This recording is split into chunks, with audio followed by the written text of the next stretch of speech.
Nice to have your company wherever you're tuning in, all around Australia or indeed the world. These are the platforms of the Gentleman Sim Racing Club. This is Monday Night Motorsport with thanks to Waste Options. This is night 1 of week 7 of term 3, and we are zeroing in on the Circuit de Jerez in Spain. The third stop in Spain for the Waste Options, form of the Renault 3.5 series, on what is a full night of sprint racing for these platforms. From here, we'll go to the Indianapolis Motor Speedway, to the road course, in fact, at Speedway, Indiana, and we'll bring you the third sprint round of Waste Options GT3 with the opening race coming from the Gold Split and the feature race from the Platinum Split. Right, cars are on the grid.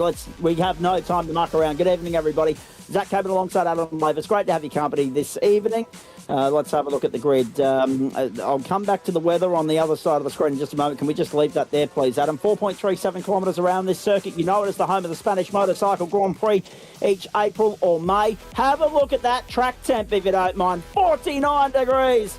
The tyres will be begging for mercy. Alex Chizikas leads this points race. 5:43 leads Luke Brooker 5:29 and Cameron Dance 5:10.33 covers the top 3. Guy Leach, Adam Funslow make up the top 5, but it's a very spaced out field from that point on, even though drop rounds do come into the equation at the end of the evening, so we'll get a better look at how things stack up then. Cameron Dance, Brody McConkie front row, Johnny Bannock, Alex Chizikas second row, Stephen Wilk, Trent Allen third row, Luke Brooker, Thomas Sinner fourth row, Adam Funslow and David Baz from row 5.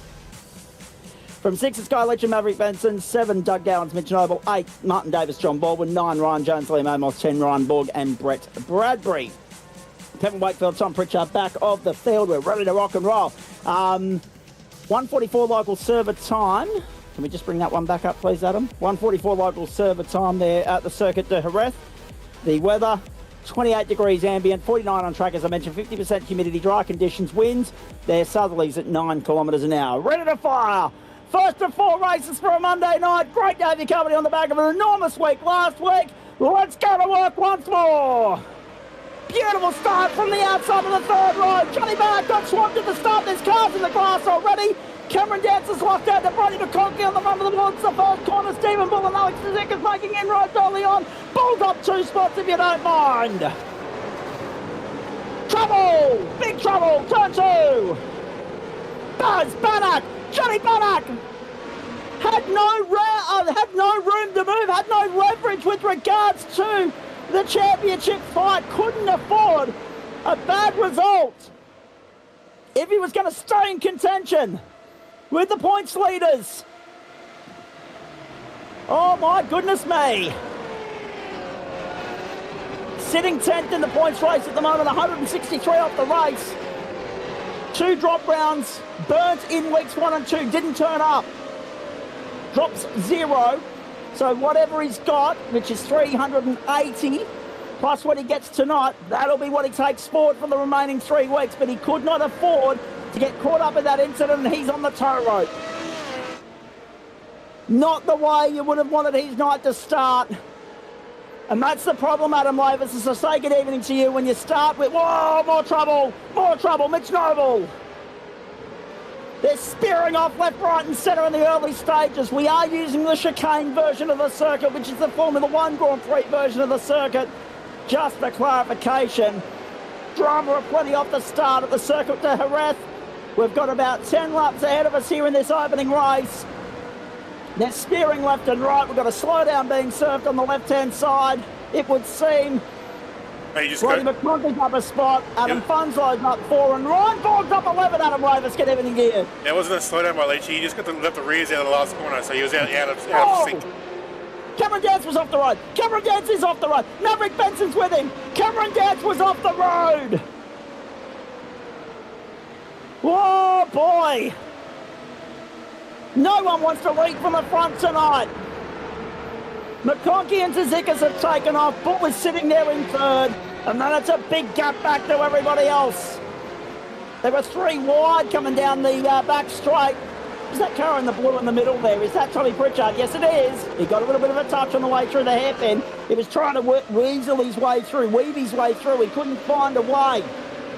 The track not that wide to go 3 wide when the cars are parked down the middle of the circuit. He tried left, he tried right. He didn't want to throw it in the grass. Could not find a way through. So, just going back to tidy up a point, Bannock on the tow rope, mate.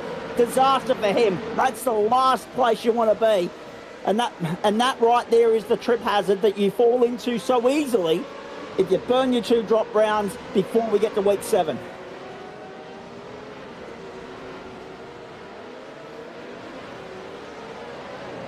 And Stephen Bull now off the road as well. Does anyone want to win this thing? Oh, more trouble. John Baldwin and also Cameron Dance. Cameron Dance, that has championship implications. Are you kidding me? Kevin Wakefield also off the road. David Bass trying to make his way back around. Dance and Baldwin are in all sorts of strife. Johnny Bannock rejoins the race from pit lane. Wouldn't be able to believe what he's seeing. And Dance has gone to pit lane. He didn't have a choice. Mitch Noble in there as well. There is a splash and dash component to the second race, not the first. If you end up on pit lane in this first race, it's an unscheduled invoice that you've just thrust upon yourself. Unbelievable drama. And we're only 3 laps in. Car park down at the end of the back straight. Tommy Pritchard. With apologies, I did take my eyes off the screen momentarily there whilst I was running through everything that was going on. I just remembered it's bin night and I was putting some rubbish in the bin so I didn't forget to do so later. True story, the joys of having a wireless headset and I can roam about the place. But the obvious trip hazard you fall into there is you didn't take your eyes off the screen, so you're calling blind. Not for the first time this season, I might add. Ryan Jones off the road. Martin Davis and Liam Amos capitalise on that. Let's have a look at some of these replay highlights. Or low lights, depending upon who you are. Baz just bowled both the RER cars. He did indeed. He did indeed. So that's 2. 8 to go. Brad Allen and John Baldwin still showing on pit lane. Mitch Noble lit up the rear end. And have a look at the amount of debris on the circuit. Dirty, dirty track. That'll trip a few people up tonight as well. That's actually what tripped up Maverick. Maverick Benson, yes. Stephen Bull, last corner. Flicked it in, and it flicked him out.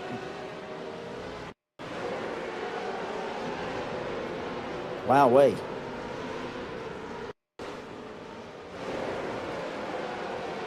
And that was Kevin Wakefield. That was separate to everything else that happened with John Baldwin around on the main straight.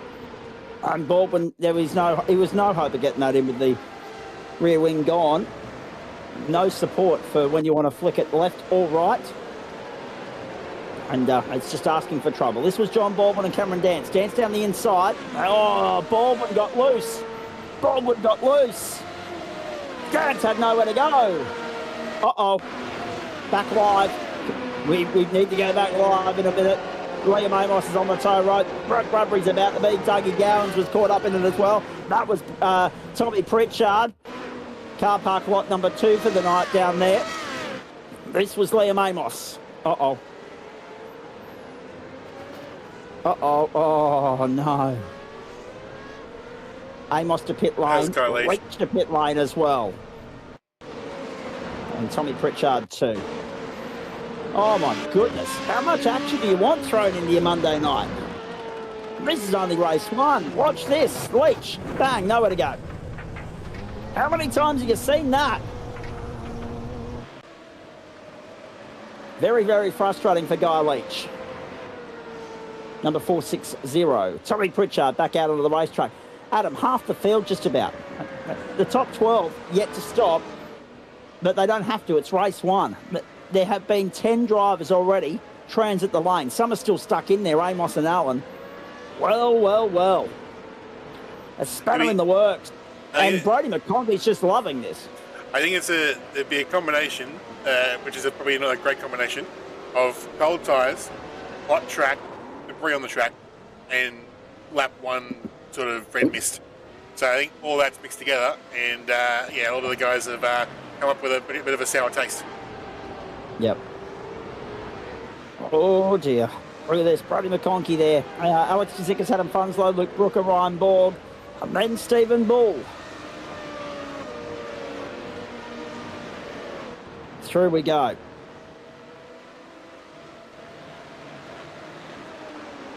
So Dance a lap down. Wakefield a lap down. Noble on the tow rope. And will be a lap down. Mechanical black flag for him, and somebody else has got a black flag there. I think it might be John Baldwin. I'm not sure. Yeah, this Noble. This is one of those pantries that's really bad. It's horrible. It's a shocker.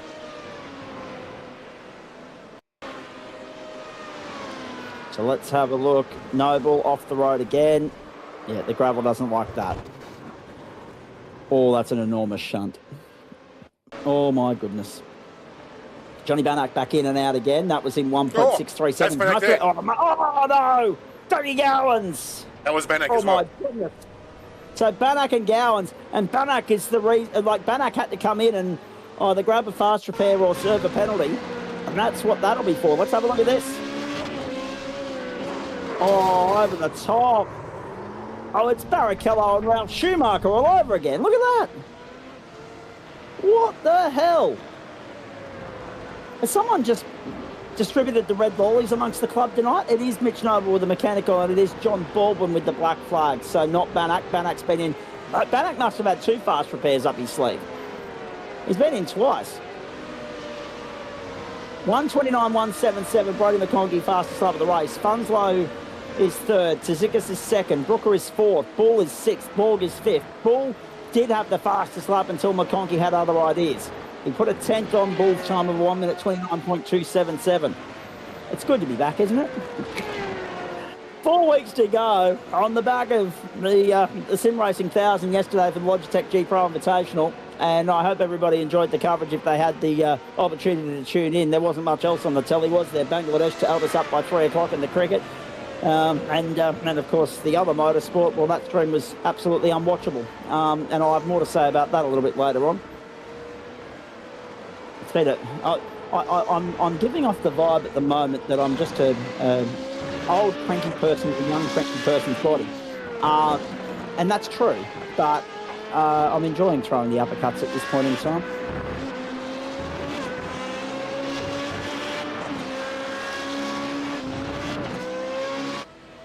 Now onto the main straight, McConkie across the start-finish line, lap 7 in the books. Oh, that's the end. And that's it. That's it. Sorry, I keep forgetting, and I didn't even register, did I? And I don't think you did either. We've been caught out by that. So much has gone on. That's right. I keep forgetting that on a Monday night, instead of doing 15 and 25, we do 10 and 15. I had myself set up for another 5 minutes. McConkie a winner. McConkie's the winner. Tzoukas 2nd. It's by 6 seconds, and it's on the back of that moment on the last corner for Alex, and he did well to hold off Funslow and Brooker. And that's all happened on the run to the line. Oh, dear.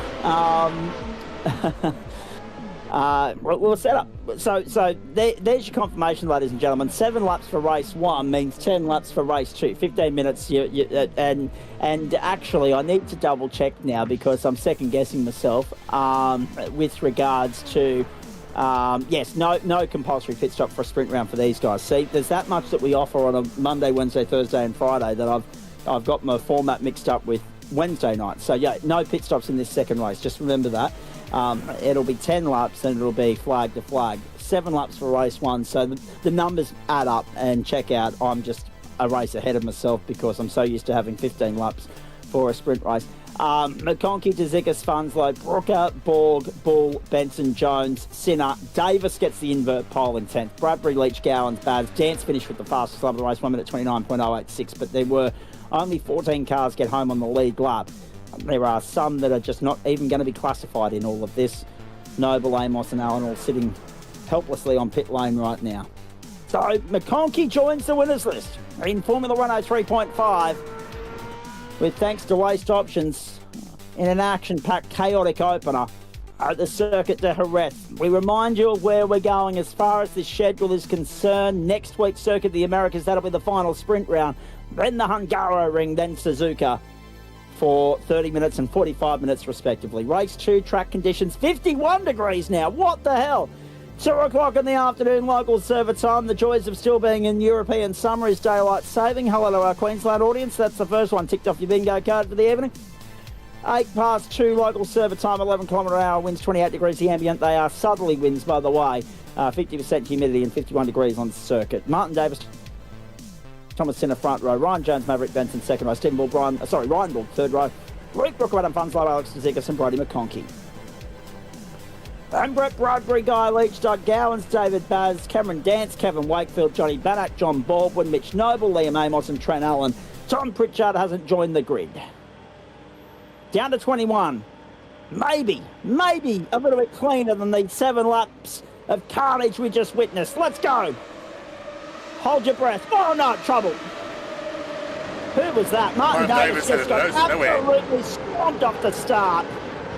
Went nowhere, got gobbled up, trouble on the exit. Yep, there it is, bang. 3 cars, completely written off. Make it 4. Brett Bradbury's in the wall again, like a pinata.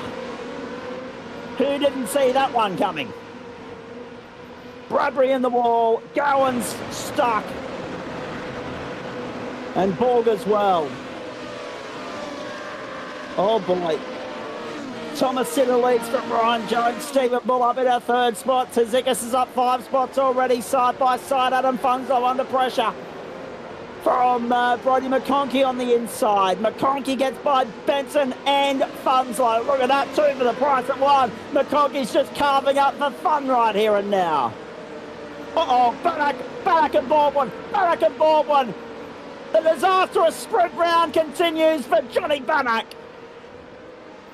Is this the one and the sad moment for his title aspirations? Oh my goodness. Josh Zuno's in race control tonight. Good luck. Made it. Jones to the inside.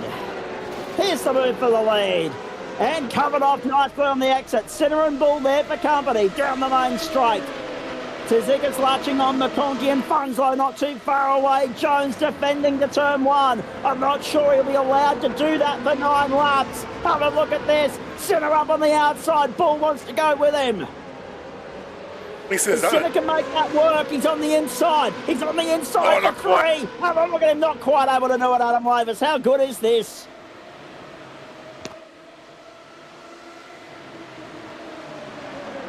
A genuine 5-horse race at the front. They sweep through the right hand and they hit the back straight with Ryder Bull and McConkey. After Stephen Bull. To the inside. On the button. Let's go. Bull gives him room. To 3rd. Sinner still after Jones. Borg and Bradbury there. Pitting. Tow rope. Doug Gowans has parked up and conceded defeat for the night. Leach, Dance, Bannock, they all had to go to pit lane. Again, not compulsory. Kevin Wakefield showing off the road now. Oh, the fireworks on a Monday night. Oh, Jones, you made a mistake. It has, and I do apologise for getting that wrong earlier because it has confused me among other people. It's been 3 weeks since we've done this. You forget how relentless the sprint racing is on a Monday night when you haven't done it for a couple of weeks. The last 2 weeks have been 30 minutes down the middle. There goes David Baz. I don't think I've ever seen it as chaotic as this. It's almost like we've put Formula V and Mazdas out there combined, or 86s. Something. Something in the water. I don't think we've seen the Formula Renaults do this closer racing at the start of the race either. That's right. That's exactly right. They normally check out and spread out. That hasn't happened. Oh. Whoa! McConkey, forceful on the inside of Sinner. To 2nd he goes. Here comes Stephen Bull wanting every piece of that and then some. Down the inside. Funslow's following. Sinner's been left behind. Sinner's been swamped. Tzidakis to the inside will displace him all the way back to 6th. This is extraordinary. Jones the leader. Oh, trouble and gone. There goes Stephen Bull. And that could have been a lot bigger than it was. Breathing space for Jones. Funslow is next proposition. Funslow's the one that stands the best chance of trying to reel Jones in now. All the other contenders have seen themselves out. Bull's off the road again. This is extraordinary. A game-changing night in the points fight. For so many different reasons. Can you believe this? Oh boy.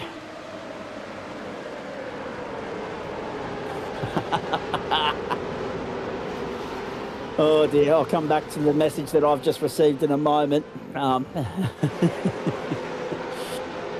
With a view to some of the news doing the rounds on social media this afternoon, you may have seen, ladies and gentlemen, that High-Tech Oils haven't sat on the sidelines for too long. They're getting back into the motorsport landscape very quickly. And that was Brett Bradbury's departure. Off to the wrecking yard it goes. Oh, Dougie Gowans, that car's seen better days.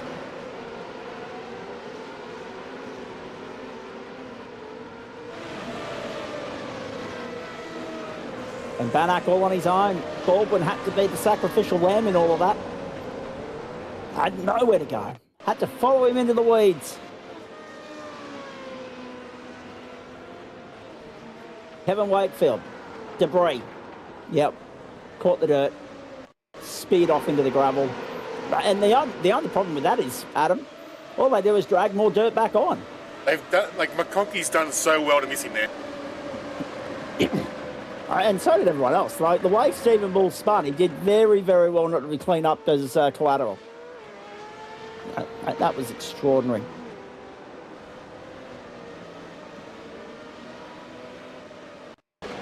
Waste options, GT3 coming up bottom of the next hour. Watch the reflexes here. Watch McConkey. Luke Brook at a pit lane too, by the way. Oh, wow. Yeah, it takes a no time to wreck that. What about that? Now, he still managed to get back to third. That makes it all the more impressive. Oh, no! Oh, no! Oh, no! Oh, no! Final corner, look at this! Down the inside! Funslow gone and collected mid-corner. Look at this. Bang! Straight into... Oh, it's a chain reaction. Brook is on pit road. Davis on pit road. Benson, Funslow. Can you believe this? Dan Spanak Leach, they've all been to pit road. John Baldwin's got up into 9th spot. Mitch Noble, Liam Amos up 13 apiece, 7th and 8th. And here's Ryan Jones under relentless pressure. Alex Tzoukas goes through to the lead. Boy.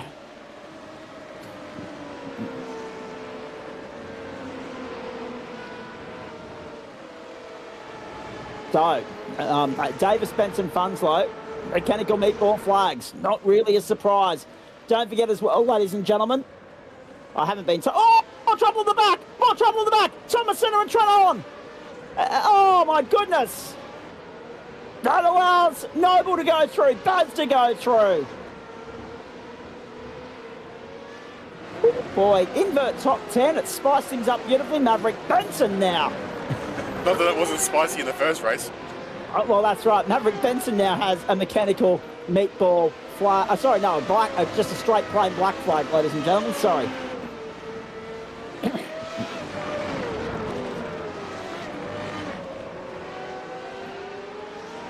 Tzoukas and Jones still arguing over the same piece of real estate. So the race for the lead is on, but it's only a two-way fight.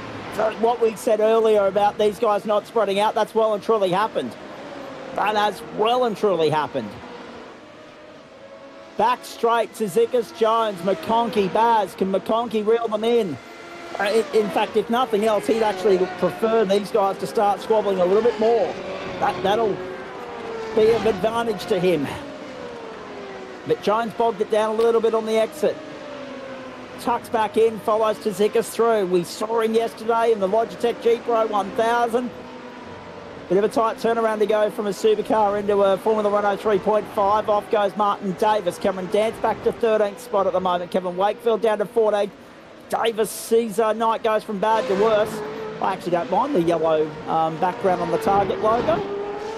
If you have a look at his rear wing again. Oh no, Trent Allen and Liam Amos. Trent Allen and Liam Amos.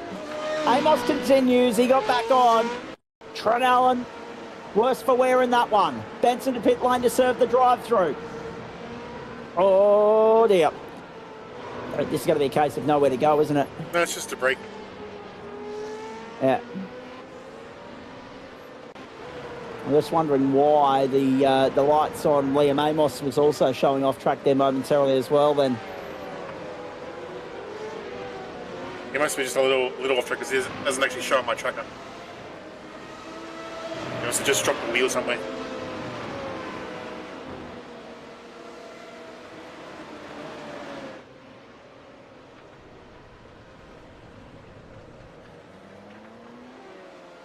And that's Brett Bradbury, unfortunately, coming undone. To his credit, he's still out there, but he's nearly 2 laps down. Maverick Benson's a lap down. 128.946 for Johnny Bannock in 12th spot, 5 positions gained, fastest lap of the race so far.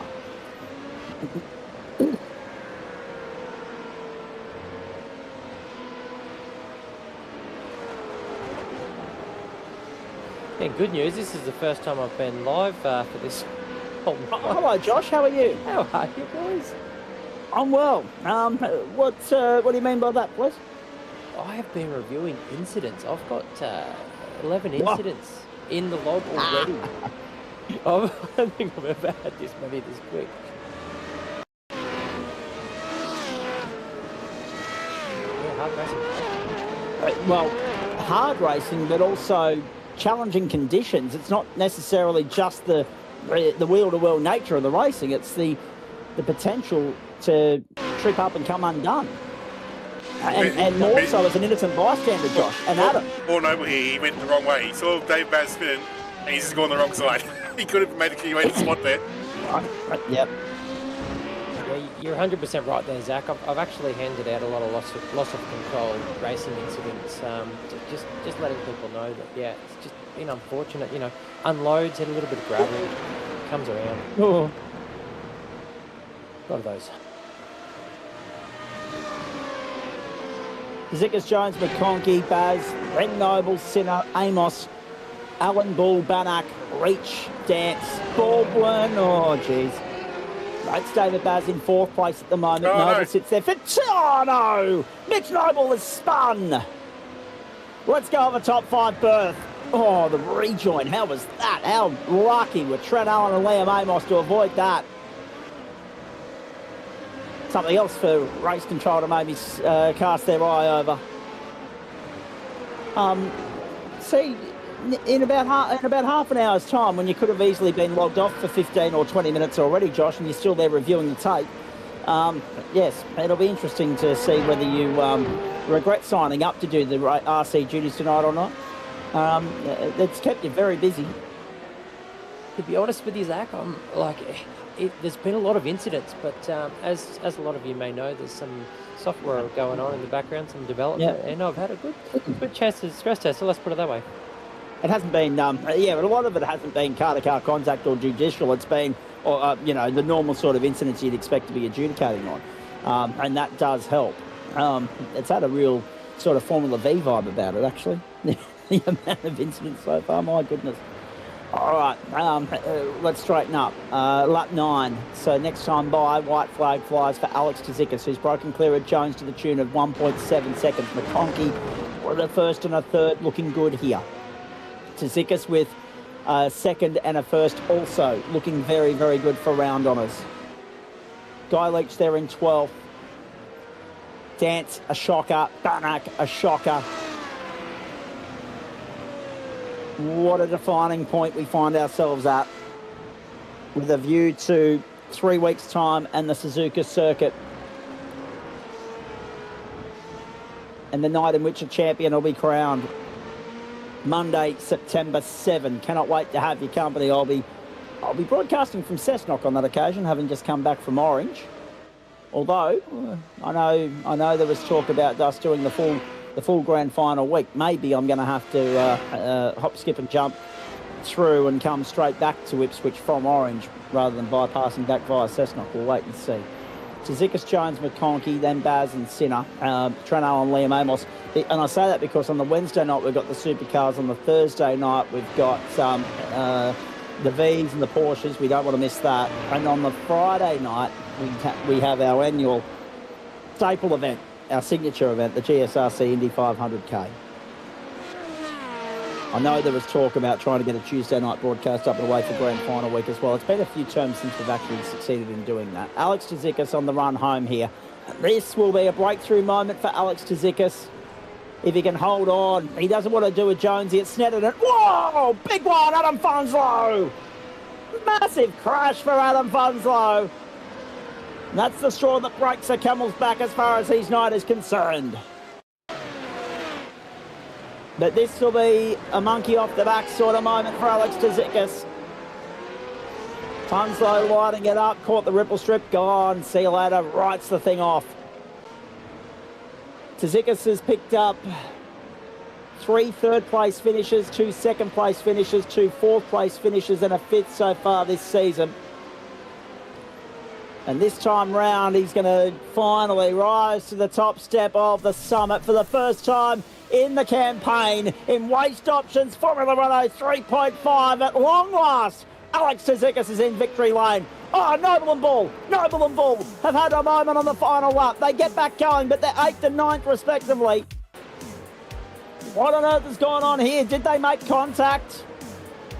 Noble and Bull will be collateral. No.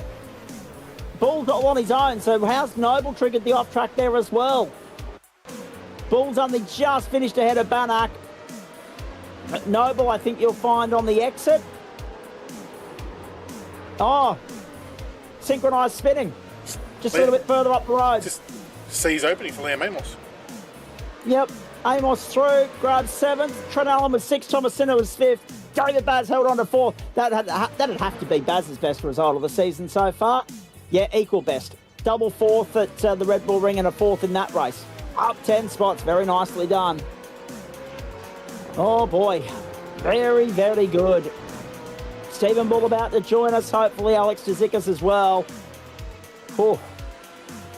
Talk about an action-packed start of the evening. Johnny Bannock, Cameron Dance, Guy Leach, then John Baldwin, Kevin Wakefield, Luke Brooker, and Martin Davis, Maverick Benson, and Brett Bradbury, the last of the finishers. Funslow will be classified down in 19th and a lap down. Jesus. I don't want to use the Lord's name in vain, but Jesus. What on earth was that? Extraordinary stuff. I mean, Tzikis, Jones, McConkey and Baz ahead of Sinner, Allen, Amos, Noble and Bull, with Bannock rounding out the top 10. We say goodbye to Josh Zuno. I'm sure he'll be back at some point. He's just headed down there into race control to adjudicate on a few different matters arising from that race. Oh boy. Stephen Bull, Ryan Jones here alongside me. I'll get to you in a moment, Steve. Jonesy, second, not bad in all of that. Just to survive, really, given the amount of carnage we've seen. Don't sell me short, Zach. I won that race. Alex had a 15-second penalty. So. Oh, did he? Did he? 15 seconds, mate. Now, how did he accrue that more to the point? I haven't seen it, and Josh was in here and he didn't actually say anything. So let's have a look and see how he might have acquired that, if we can. He turned Funslow around at the last corner, I do believe. Oh, okay. So that's an incident that we need to go back and have a look at. So, 4. Well, he'll have the tail dangling between the legs then, won't he? Because that will actually drop him to 6th position. That'll actually be, so it'll go from being his best finishing result of the season to being his worst. Oh, disappointed, Zach. I'm going to go back and watch your broadcast. I'm not going to hear your dulcet tones talking about a race win. Here it is there. There it is there. Right. So we didn't actually, I must admit, mate, there was that much going on around you. We didn't actually see it. We just saw the knock-on effect of that. We saw the cars arrive blind on scene and smashing Adam Funslow. All race was gravel at new corners every lap. So obviously from your standpoint, right, let's have a chat about a couple of things here, because Brody McConkey's also going to join us. So well done, because as you say, you cross the line second, you inherit the victory. Not the way you want to win it, but when you know that the 15-second penalty's hanging over his head, we weren't aware, but you were obviously. The 15-second penalty's hanging over his head. The collateral damage that had been done in that race, the fact that it was just a fight for survival, given the temperature of the circuit, given the debris being dragged back onto the circuit. There was no necessary requirement for you to take any more risk than necessary to go and tick the box. Is that why you were happy to just let Alex go? Yeah, I was fighting him pretty hard, and then I saw the penalty come up, and I thought, you know what? I don't think he's going to pull 15 seconds on me. He'll probably pull 10. But I didn't want to give Brody a chance to catch up to us. So, yeah, just sort of backed off. And then Alex, now that he wasn't defending, was obviously much quicker than me. So, yeah, it was just a case of surviving those first few laps. I was under a lot of pressure, and I kept coming around certain corners and getting the gravel, and it was almost like hitting a wet patch in the dry. Like, the car just took off. You had no grip. You spun around without much to do about it. So, yeah, pretty sketchy stuff. How'd you pull up after yesterday, by the way? Pretty busy day? Yeah, pretty busy. Big old stint at the end. Good to get back on the sim for some less sweaty action. Yes. In saying that, though, yeah, I'm a little bit surprised. I'm sure a few others watching on at home are as well. At the intensity of that. I mean, it looked fairly hectic out there. The best plan of attack, no doubt, was to get your way to the front, but it wasn't straightforward in race one, was it? No, I mean, well, I jumped in during qualifying, so I got 4 laps to figure out the combo, and Jerez isn't really a track I know that well, so I was learning on the fly in race one, and luckily with the heat races, which is why they're so good, you can learn in race one, and as long as you get yourself in the top 10, you're in with the shot in race 2, so that's exactly what happened. Got up to 8th, started 3rd, and it just sets it up nicely, but yeah, just staying on the road was pretty much the key to race one, as everyone else fell off the road around me. Indeed, that is the case, mate. I mean, as we said last week, your presence is a bit of a week-by-week proposition across our entire suite of broadcasts. But for such little time to prepare to get yourself into the rhythm here, that makes, I guess, the result of the second race all the more sweeter. Yeah, pretty good. Certainly not the one I was expecting to win. Haven't got a win in a little while, actually. So, yeah, good to tick that marker off and claw some of that real important G rating back. You know, I was still looking at Daiso there, the G rating world champion. It's not on. He's been in blistering fine form when we've caught up with him on a Friday night, as you know. And we're looking forward to seeing him come in and dominate GT1 again this week, no doubt. In saying all of that, though, mate, let's talk about the elephant in the room, essentially. You mentioned it yourself. It had been a while between success and tasting the spoils of victory, but it's not been without the pace. Like, you're on song in just about everything you jump behind the wheel of. You just haven't been able to buy any sort of real luck, have you? Oh, I'm very good at being second or third best. That's just, there's always someone quicker than me, and yeah. I can't expect anything more when you jump on with no practice. I'm really just turning up to have some fun battles and go racing, and had some fun tonight. So all went well, and now I'll go jump in GT3s and have some more fun, hopefully. And I'll probably get slapped on the GT3s because those boys are bloody quick. I like it. Hey, last one on that before I let you do some thank yous and POQ. To GT3. The reality of the matter is, mate, I'm not sure if I should ask you about Coda because that's the next stop. We don't know if we're going to see you there, but if we were to see you, how do you feel about that circuit compared to Jerez? I've just learnt that information about 5 seconds ago. Okay. So immediate reaction is it depends if we're running the West layout or the full layout. I don't like Coda in general, so I think it's the full circuit, actually. No, if we run the West layout, there's less of Coda to hate, so that's true. I don't know. If it's an enduro race, I might skid it. But we'll see. I guess we'll find out when you start the broadcast and if I'm on the grid or not. That's true. And you mentioned as well, only jumping behind the wheel late in the piece. I guess that's important to highlight that it's not lost on anybody. It's been a fairly big talking point the last couple of weeks, mate. Life getting busier, not just for you, but for quite a few of, Bo Albert's got a change of circumstance, so that was his last time, full-time Bathurst 1000 yesterday. Same with Hobbo, probably back in a very, very credible co-driver capacity. Life's getting busier, and it's about how you go about juggling it, but it does come with its pitfalls, and one of those is limited time to enjoy the leisurely side of life and the hobbies like iRacing.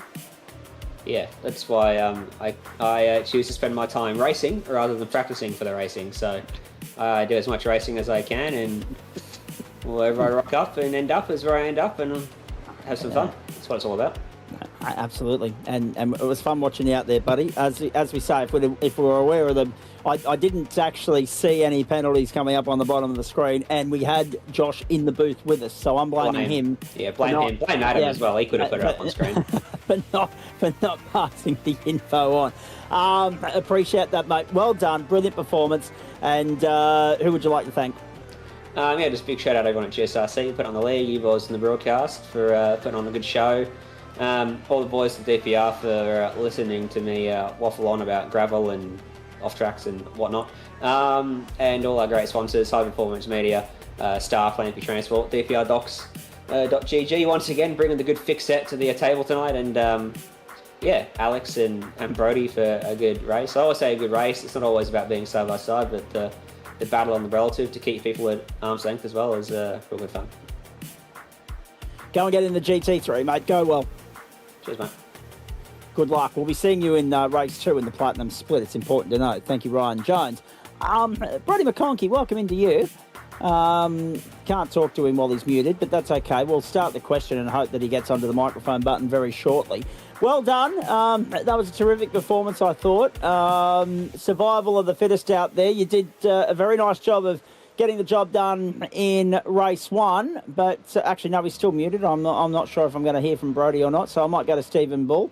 I'll come back to Brody once I see the mute button on the microphone disappear. Stephen, challenging sort of night out there, fair dinkum. It's not lost on anybody. Oh, he's gone. McConkie's just straight up gone. he's back in the green room now. I think there might have been a tech issue at Brody's end there. But Stephen, just as we get Brody's link established, well done to you. I mean, in saying all of that, it was a challenging night out there. Again, a night of, or a case of you having the pace and not being able to convert it. Yeah, really, really tough combo, this one.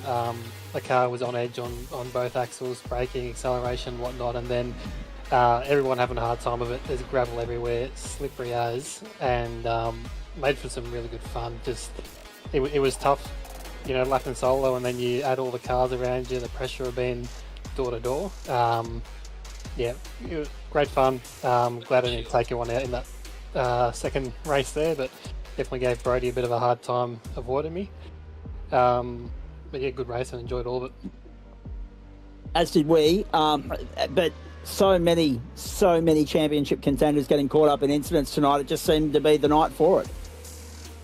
Yeah, I think definitely the track was a tough one. I was looking forward to driving this combo. It didn't really disappoint in my eyes, I don't think.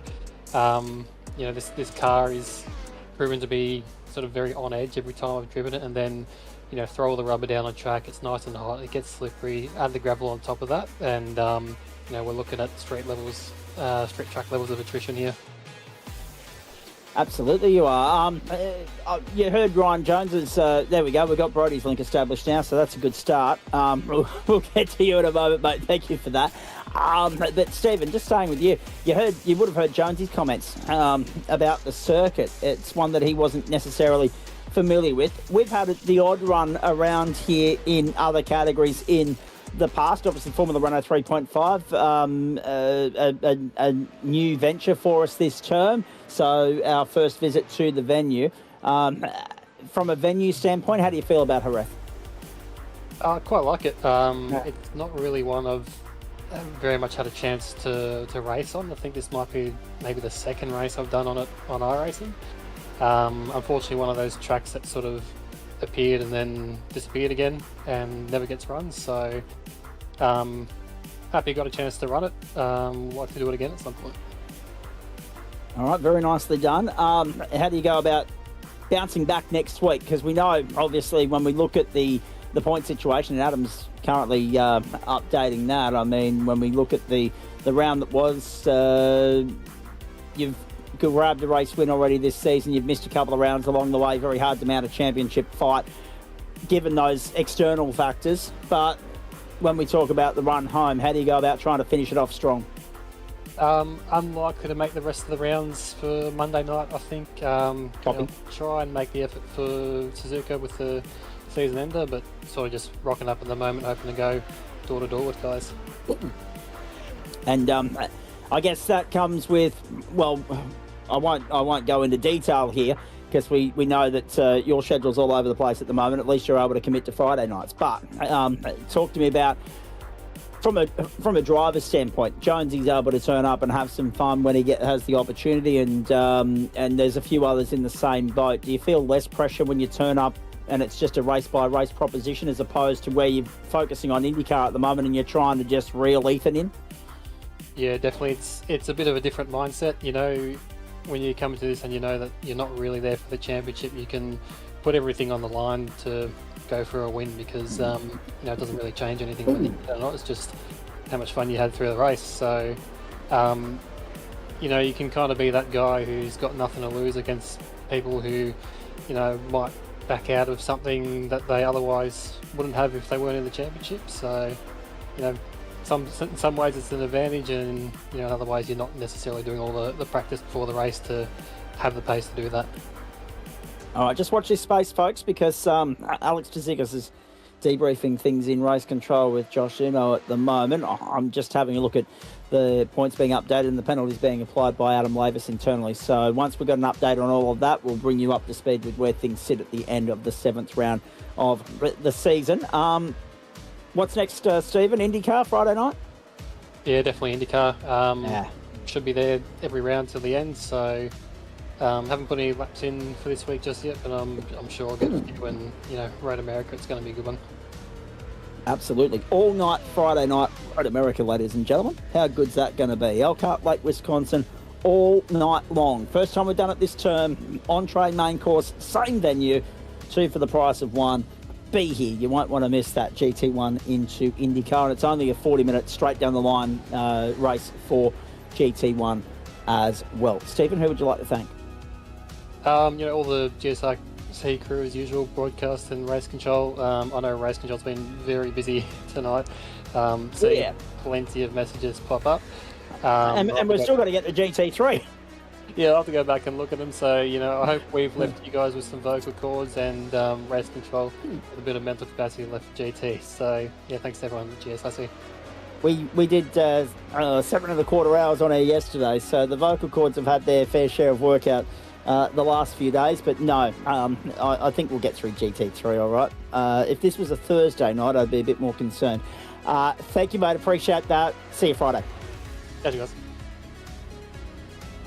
And I hope you enjoyed tuning in yesterday as well. He was asking for the link on Friday night, and I did get the chance to send it to him. So I hope you had a chance to tune in, mate. I hope you enjoyed it. Everyone else that tuned in as well for the Logitech Bathurst 1000. Brody McConkie, welcome into you. And well done as well, given that what we've been told about Alex Tzikis copping a penalty. That's unfortunate for him, but it props you up just quite nicely into second position there for that second race of the night. I'm just having a look. Unfortunately, when we have a look at the results and the race that was, hang on. Let me have a look here. I'm having a look all over the place. Where I'm trying to line up where you are on my run sheet, mate, and I'm struggling to do that at the moment. Adam, can you give me an idea as to where he is on our points table on our leaderboard, please? It's in the earpiece. There we go, down there. Right, so, bit of late breaking news. Thank you, mate. I had to go all the way down to position number 33. So we thought we were interviewing you as second place, but I'm just getting some mail through that you've won an invoice as well. Yeah, I was completely unaware that that Alex had a penalty. I wasn't sure if I got one as well. I did have front wing damage in that last race, which sort of struggled with the pace to come through in the end. I think it was lap 2. I don't think it affected the car too much. It was pretty much front to rear in a straight line. But yeah, we struggled in the second race for pace because of the damage. But the win in the first race was really good, and the pace was strong there. And yeah, really happy. Because I'm looking at it, I'm thinking, hang on, he's showing us third on my timesheet, so that props him up to second, because Alex has got the 15-second penalty. No, you got 10 as well. You get a penalty, he gets a penalty, everyone gets a penalty tonight, it would seem. My goodness, what a chaotic, action-packed filled sort of night we've had so far. It's under the bloody entree, ladies and gentlemen. Stay with us. GT3 from the Brickyard will be worth the price of admission. Don't worry about that. That's frustrating, but take the positive out of the negative, right? Solid drive in race 1. Oh yeah, for sure. I mean, I think it I think it was lap 2 or 3 at turn 5 where the contact was. I don't really think it deserved a penalty in my opinion. It was pretty minor. But yeah, I mean the race win in race 1 was definitely positive, especially after Nürburgring. We were leading and fortunately got into a incident with Johnny, which was unfortunate. And then we missed last week, so it was cool to come back and at least get a win and show what we could do. I was going to say, if you want to argue the point or have the discussion with race control, please feel free to go down and say hello to Josh and do so. I'm sure he'd be happy to talk you through it. But the interesting thing in all of this is everybody found it rather challenging to just steer the thing around the circuit and keep it in a straight line tonight. How challenging was it from your standpoint? The circuit, obviously, Jerez, one that some of our guys are familiar with, others not so much. How was it from your standpoint, that aspect of it? Because the track conditions were bloody hot. And the action and the debris on the circuit and all the other contributing factors made it for a whirlwind of a roller coaster sort of experience, those two races. Yeah, I think these cars are very challenging just on traction. You've got to wait till you're pretty much at least 3/4 of the way through the corner before you can even touch the throttle, or you just light it up, and the hot conditions just elevate that as well. And then I think there wasn't a lap on track where there wasn't gravel, and I think someone said earlier it's like driving through a puddle with the gravel. It's just nearly impossible. And I saw it caught Cam out in race 1 who spun behind me, which maybe I was blocking his view. Obviously I was in the lead, so I was the first one to see that, so I sort of just rolled off a little bit. But these cars, old model, old tyre model, just very hard on that traction zone. Indeed. Just having a look at the results sheet there, ladies and gentlemen. So Jonesy obviously getting the win, and the penalties mean that David Baz moves up to second. That's a really solid effort from him. And Thomas Sinner moves up to third in that second race. How are you finding the car, more broadly speaking? Because you've had a few cracks at it now. Are you coming to grips with it? Is it one that you like, or are you just looking forward to seeing this season out? I think I just like single seaters. I've done a few other leagues. The main one I've done was FTL, which they've stopped for a bit. We've done a bit of AWN, but I'm just keen to get back into single seaters. Pretty keen on the IndyCar series too. I haven't been able to do that as much as I wanted to, but anything sort of wings and slicks I sort of like. I tend to stray away from GT3s when I can, apart from special events, but no, I think bread and butter is definitely these kind of cars. It'd be cool to see a league utilise some of the older ones, like even the 2.0 or Pro Mazda or something. I'll be all about that sort of thing. So, but yeah, it's just really cool to have these cars just back in a league again, because they sort of get neglected these days. Indeed. All right, let's talk about what's ahead for you. Where else are we going to see you popping up, having a drive this week? And if not this week, what are your immediate thoughts on Coda next Monday night? I do like the big sort of European tracks, wide corners, fast S-bends, tracks like that. Nothing really planned for this season. I've sort of jumped in mid-season, so I'll try jump in when I can, same with IndyCar. And then I'll probably see what the GSRC is doing next season in terms of single-seaters, because like I said, I just really enjoy driving those cars. And definitely excited to see if FDL gets back up and running. It was really a super competitive championship, and probably some of the fastest guys in Australia and New Zealand, if not the world, really. Just super competitive, and it's cool to see some of these guys from FDL in here as well. Indeed, and on the subject, we know the boys from SRW. I'm part of a chat thread where the SRW boys have been talking to the FDL boys, have been talking to the GSRC boys about the future and what goes on with the Australian Open World Nationals, and FDL were part of that discussion, but everyone's kind of doing their own thing at the moment, so I don't know what exactly SRW are going to do with that going forward, but we wish them the best of luck. How's everything going in FDL land before I let you go? Yeah, there's not much really. We're on a break season at the moment. Last time we raced, I think, was in the next car just for a tester. But I think they did 4 seasons. I did maybe 5 or 6 seasons actually. I've done 3 of them. But I think it was a good break. To be honest, I think people are getting pretty sick of the SFL car, and they are fun, but they're quite underpowered and overgripped in my opinion. But if they come back, I'd like to see them drive something maybe a bit quicker. But Tom Donahoe and those boys will really put on a good league through EDL, and hope to see it back in the future. All right, very nicely done. Good to catch up with you, mate. Who would you like to thank before I let you go? Yeah, thanks, boys. Big thanks to the GSRC broadcast team and all you boys. Thanks to Pro Esports as well, and our sponsors, Gripline. Yeah, couldn't do it without them. So thanks, guys. Appreciate it. I was going to say, if you want to go down and catch Josh Suno, just pop yourself into the race control green room, mate. He's still around. So I'll poke my nose in.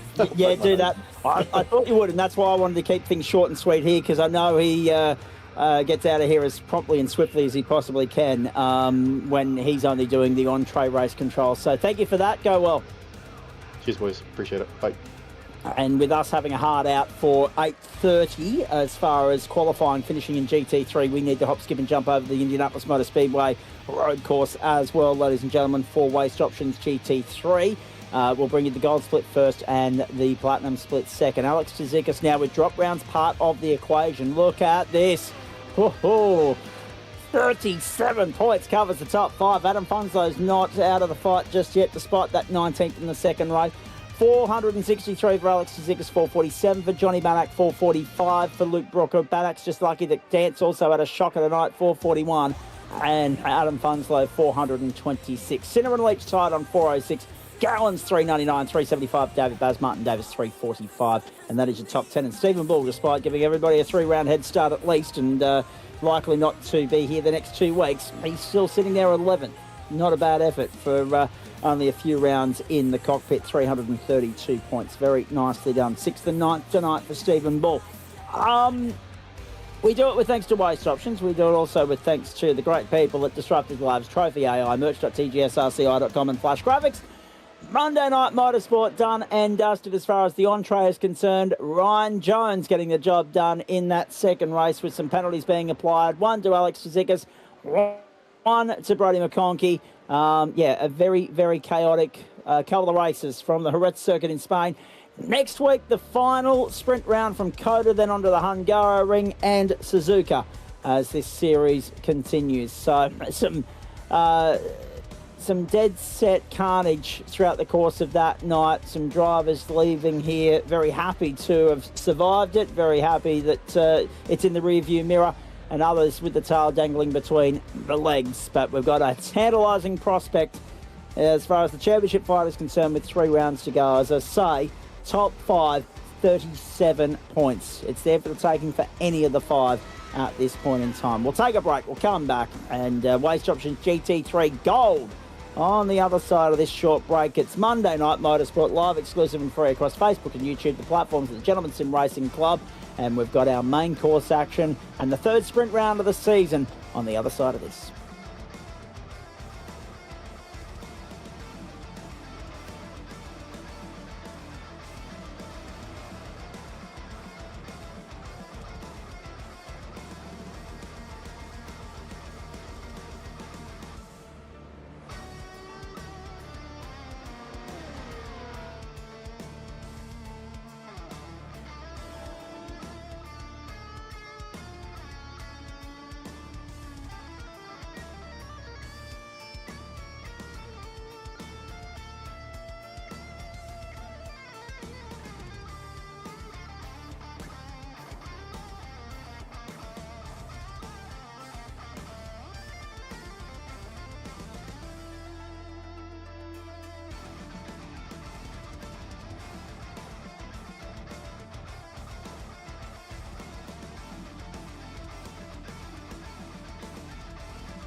The platforms of the Gentleman Sim Racing Club. Jordan Pianazzola. I think I broke my toe just before practice, but put it on pole. Is that a new trick? Mate, I wouldn't be going around breaking toes for fun. But if it works, enjoy it while it lasts. But you won't be enjoying the pain, I can tell you. Let me just go snap a toe real quick. Says Mr. Ash Williams. I'm just trying to remember the name behind the username, Ash. Thank you. Good to have you company wherever you're tuning in all around Australia or indeed the world. These are the platforms of the Gentleman Sim Racing Club. That is the world-famous Indianapolis Motor Speedway in Speedway, Indiana. We're on the road course tonight. We're there for Waste Options GT3 and the third sprint round of the season, featuring the gold split first up and the platinum split second up. And, of course, once we're done, by the way, folks, results from all racing throughout the course of the evening, but we won't have points updates. I think we're on a 10:15 hard out tonight so that Adam can have a few hours sleep before he goes to work. That's right, isn't it, Adam? Yeah. 2:01 local server time. 16th of August 2016. 9-kilometre-hour winds southwesterly direction. 27 the ambient, 46 on track, partly cloudy conditions, 41% humidity. But so far it's dry, which will be a relief to all and sundry. Daniel Piper on top of the points table at the moment by 8 over Paul Wood. Jordan Pianazzola, that was costly last week at Le Mans. 479, 9 points over Dave Kirby on 470, 458 for Matt Schmidtke, 452 for Jacob Miller, 437 for Brad Coates, 407 for Sean Benici, Travis Azzopardi on 400, and Joel Farley on 366. So you got McLaren, Audi, Ford, Lambo, Chev. I think that's all I need. It might be 5 or 6 different teams. Bimmer, I think I saw there as well in the top 10. Apologies for that. Now, as far as the grid for tonight is concerned, there it is. And I'm just trying to get round stuff at my end to confirm that. Yes, 6 different manufacturers in the top 10.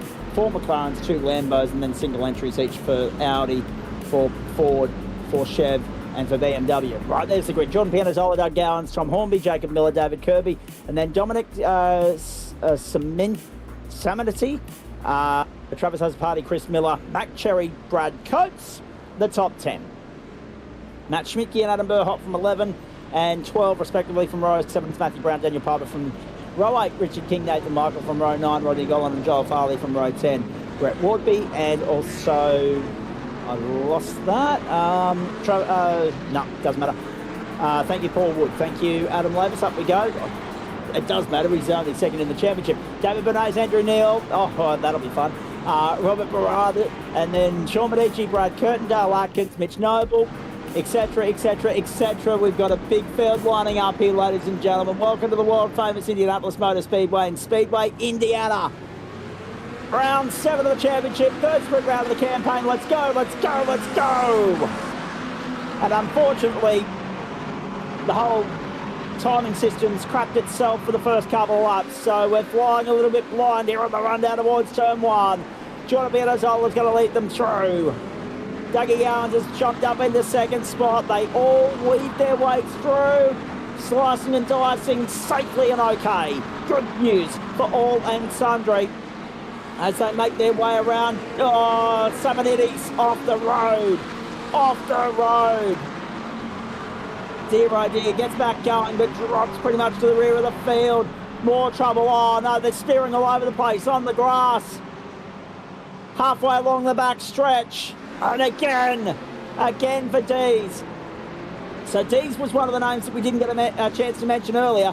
So too Bradley Curtin, they're both out there. Dale Atkins has started in the pit lane. Chris Miller is out there. Tim Miles and Harrison Rayner have opted not to start. It's a field at 29, ladies and gentlemen. This Monday night. Oh, a lot going on here. Good evening to you, Dave Oliver. Good to have you in the house. And at the moment, we've got at least 5 different manufacturers in the top 10 with the presence of Ferrari, McLaren, BMW, Porsche, Chev, and now also Lambo. And there's a Ford knocking on the door as well, so a good spread of manufacturers tonight.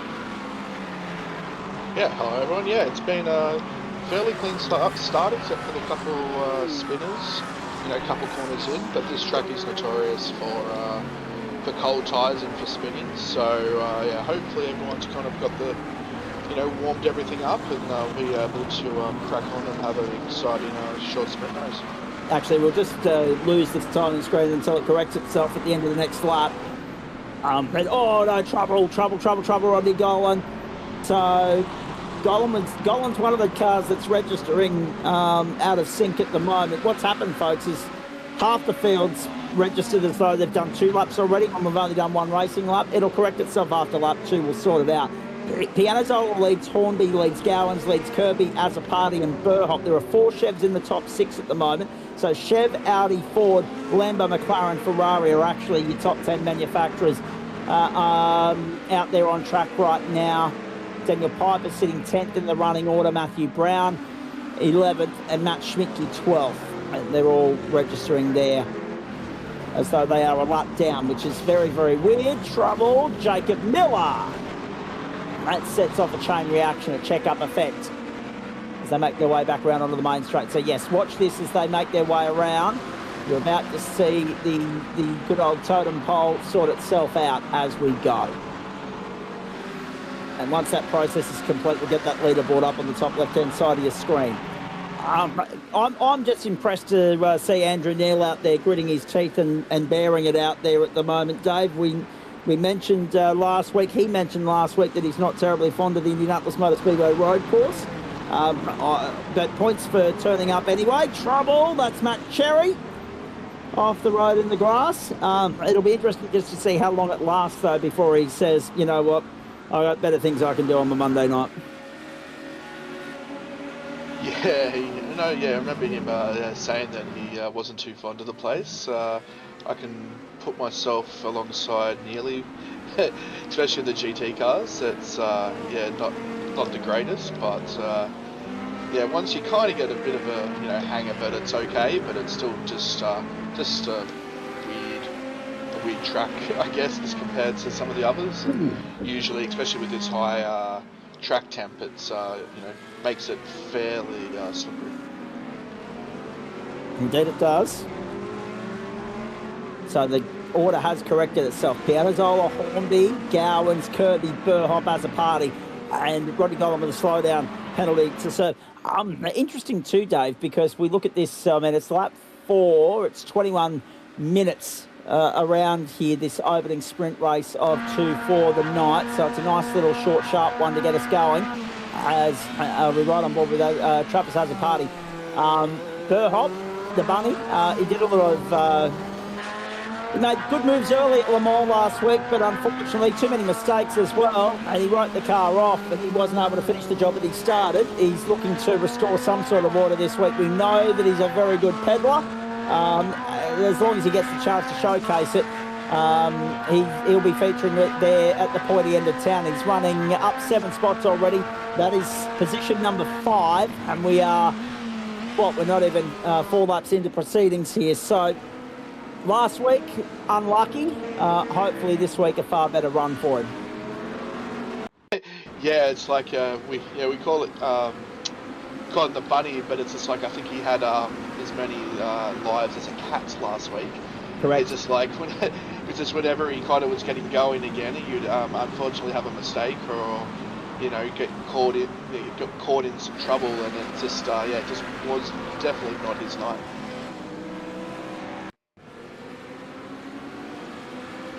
Some replays for you. This was Chris Miller. Oh dear. See, it's funny, isn't it? The car just ahead of him rode that ripple strip and then some, and he just glanced over it and got spat out. So that's the other nature of the beast around here, Dave. Trying to understand what manufacturers, what cars handle the ripple strips, what don't, because every car responds differently. Yeah, and also the fact that Indy, I think, have about, jokingly, they probably have about 4 or 5 different curb profiles. So, through this part of, that hurt there for Mitchell Noble. But yeah, they are part of the, like here you can see, like it's very flat curves and stuff. But then turn one, it's a doozy of a curve that you'd need Dakar suspension to get over, and then you've got the little flip-flop section there, where a few guys got caught out in the opening lap just by cutting too much of the curb there, and then even then through the back, the other back section, there's some pretty high curves. So it's just a matter of remembering, which curbs you can take, and especially with the different manufacturers, which manufacturer can actually handle, set curbs. Indeed. So, Pianazzola making up for lost ground last week at Le Mans, but he hasn't broken terribly clear yet. It's only 1.62 seconds. Back to Hornby, Gowans, Kirby. Have a look at this on the inside. Making a move. Adam Burhoff under pressure. I think it's more of a defensive move. He's 7th at the moment. He's trying to fend off Matty Brown and trying to find his way past Brad Coates as well, who's got by in the previous couple of laps and is out in pursuit of Travis Azzopardi. The problem they've got, Dave, is look at David Kirby. He's up there in 4th place, 4.7 seconds clear of Azzopardi already. Yeah, that front little pack there has managed to, definitely kind of break away from, was it from Travis there in P5? So, they've just kind of, got on with it at the start there, and have probably tried to keep it as clean as possible and get away from any of the potential carnage that potentially might ensure with all this close battling.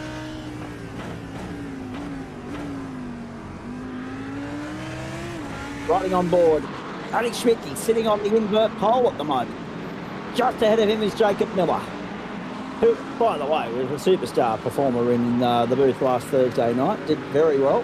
What we weren't planning was then to stick around and keep chewing the fat until 3:34 a.m. the next morning. But time flies when you're having fun. It's always good to have a yak. Jordan Pianazzola leads Hornby. Hornby, the fastest lap of the race, 1:25.043. Waste Options Whiskey Business Racing entry just at the bottom of the screen there. That was Travis Azzopardi. Matty Brown in 8th. That's a good-looking Mustang. There's no doubt about that. 15 laps the journey for this opening race too, for the sake of those who are playing along at home. As you can see on the top left-hand side of your screen, Platinum Split race still to come. Well, that Mustang kind of gives me some of the vibes from Matty Dench's old liveries. Yes, exactly. That's going back a few seasons, Dave. Good memory. Good memory. The one thing that hasn't happened yet that I'm a little bit surprised by, just a little bit surprised by, is the field hasn't spread out terribly thin yet. I know it's only 7 laps in, but that's also kind of the point, isn't it?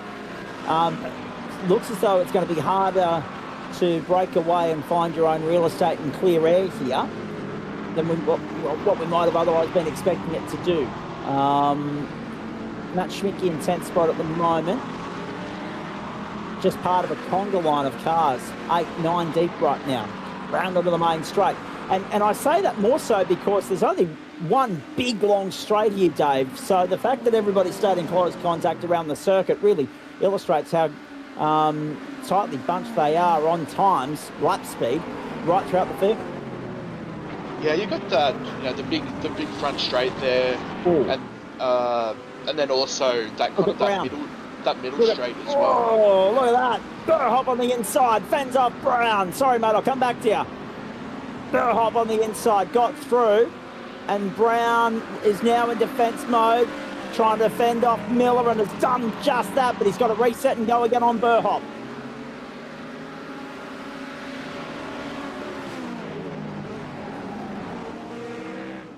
And Burhoff holds station for now. Continue your point, mate. Sorry. That's all right. Yeah, just that middle straight there as well. It's just long enough that if you're in a, I guess you can call it the old Truly train.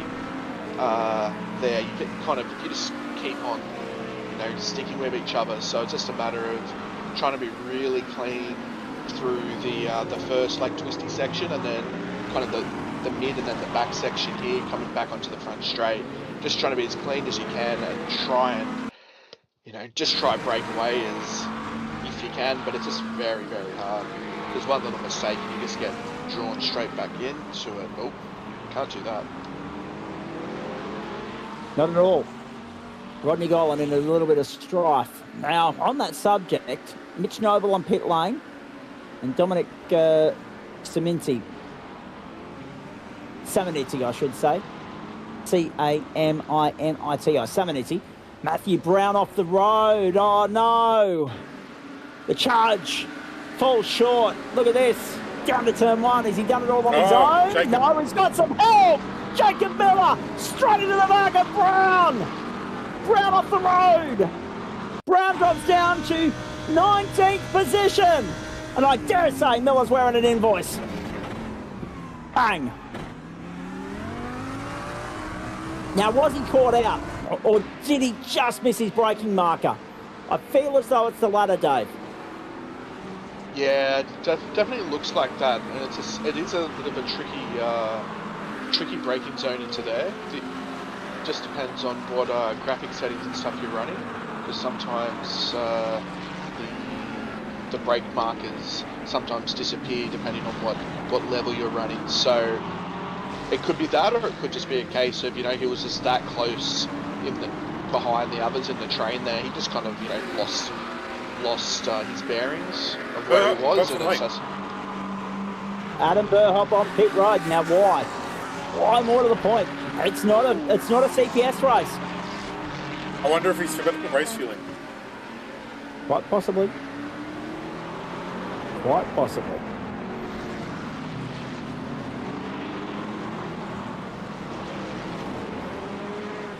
Joel Farley, therefore, moves up in a 12th spot. Richard King. So, all of a sudden, this is really important.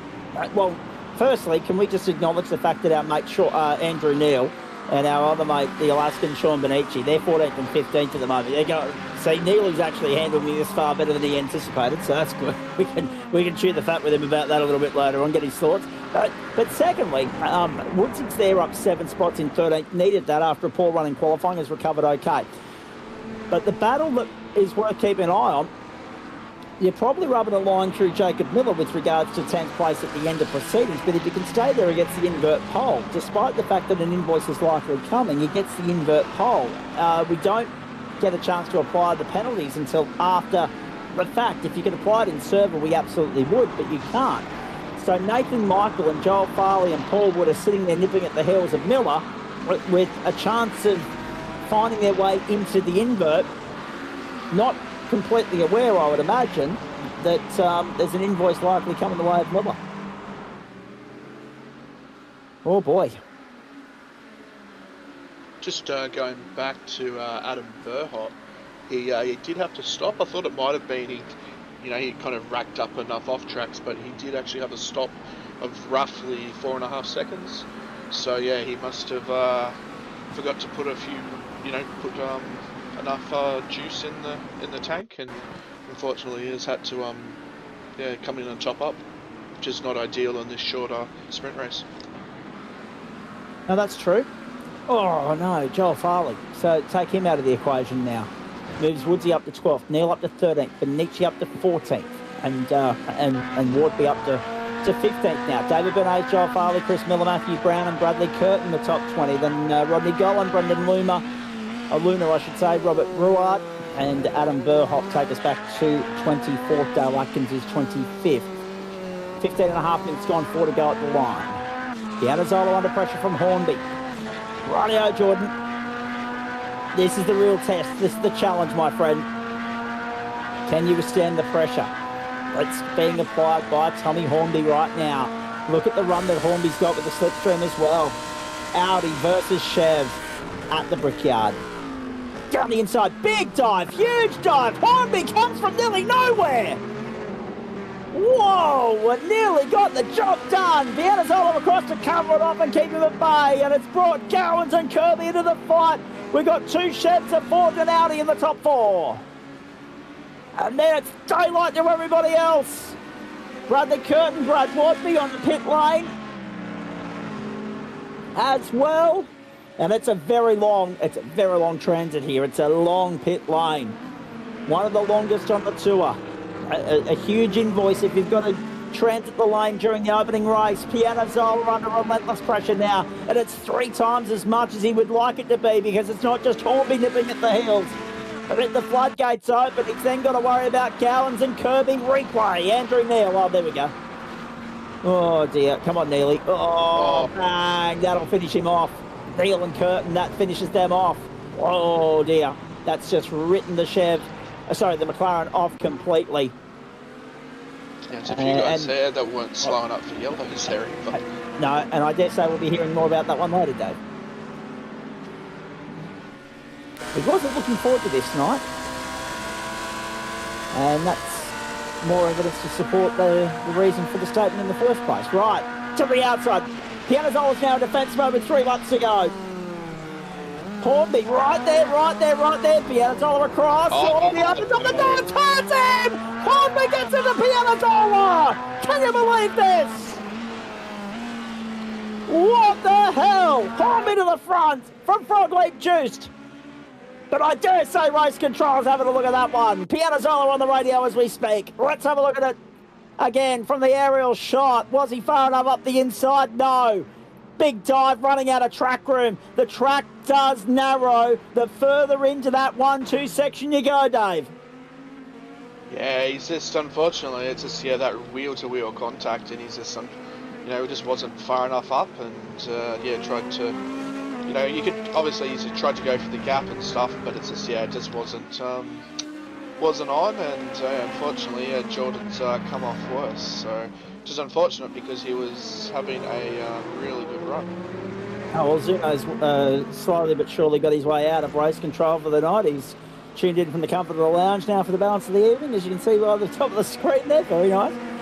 Mechanical meatball for Wardby as well. That's important to note. Curtin is now showing a lap down. Bernays out in 4.52. There's been so much drama here. As we start the penultimate lap, we go around again. 2 laps left at the Brickyard. Back out onto the racetrack now. And behind them there was, I think that was David Bernays. Now, it's important to note in all of this that there have been 1, 2, 3, 4, 5, 6, 7, 8, 9 drivers transit the lane in the opening heat. So much like the Formula Renault 3.5 races, Dave, the attrition, she's at an all-time high tonight, it would seem. Yeah, it's especially, those first few laps kind of unfortunately knocked a couple out, and and then with Paul Neely's spin there, it's taken himself and Brett's out as well by the looks of it. So they're kind of sitting in the pits waiting for the race to finish.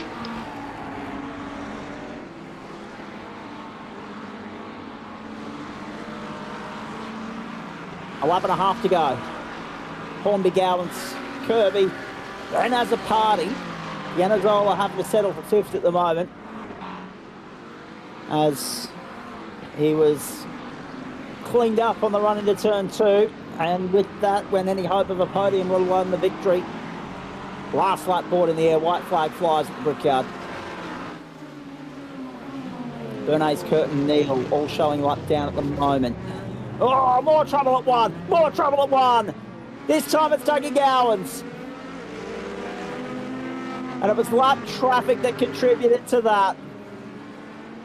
My goodness. That is a free kick for Tommy Hornby. David Kirby compromised by all of that as well. Well, that's right. It's a free kick at the moment because it's not going to have any pressure on him with regards to taking the victory on track to determine the invert grid for race 2. Kirby. Dixon, David Kirby can't get it done. Gowans holds on to 2nd for now. Wow, that lap car was still fighting hard there. That was a little run. Not on, but Big run, big run, big run. Here he is up on the inside wall. Gowans moved across to shut the door. Right in the nick of time. Kirby to the outside. Kirby a row on the outside. Go on, no. No, that was never going to work. Once you're out on the dirty side of the road there, it does not work. So, Hornby's going to be the provisional winner of this one. We have no reference points coming through with a view to whether he's going to get invoiced or not. The consensus here is that he will. Dougie Gowans would therefore inherit the win.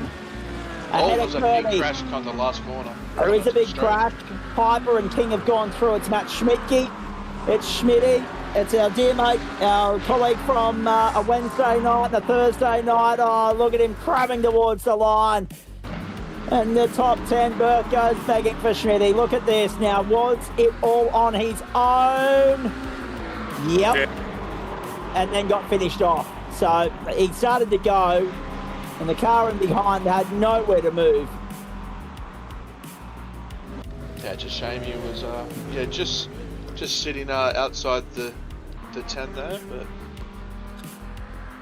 it looks like Jacob Miller has got the invert pole, even with the invoice hanging over his head there. But so what about that, eh? What about that, eh? First and 10th both with asterisks next to their name, and they're going to go invert pole and invert 10th respectively. Ridiculous. How rare is it to see that? Yeah, you don't usually see that too often, and I think Paul Woodsy there would be.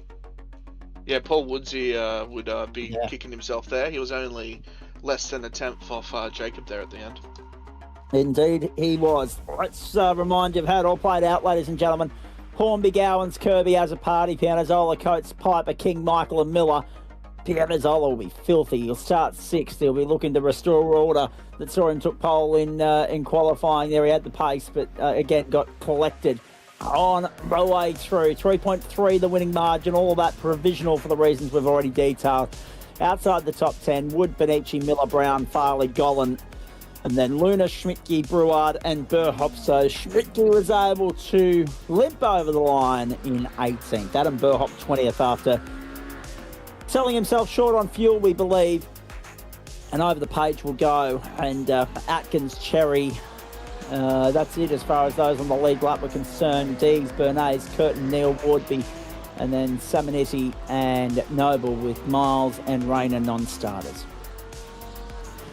Oh boy, we do it with thanks to Waste Options, Trophy AI, merch.tgsrci.com and Flash Graphics. We do it with thanks to Disruptive Labs as well. Great to have your company on the platforms of the Gentleman Sim Racing Club across Facebook and YouTube. Hello to the crew from Ignia Motorsport who are really enjoying the broadcast and the league.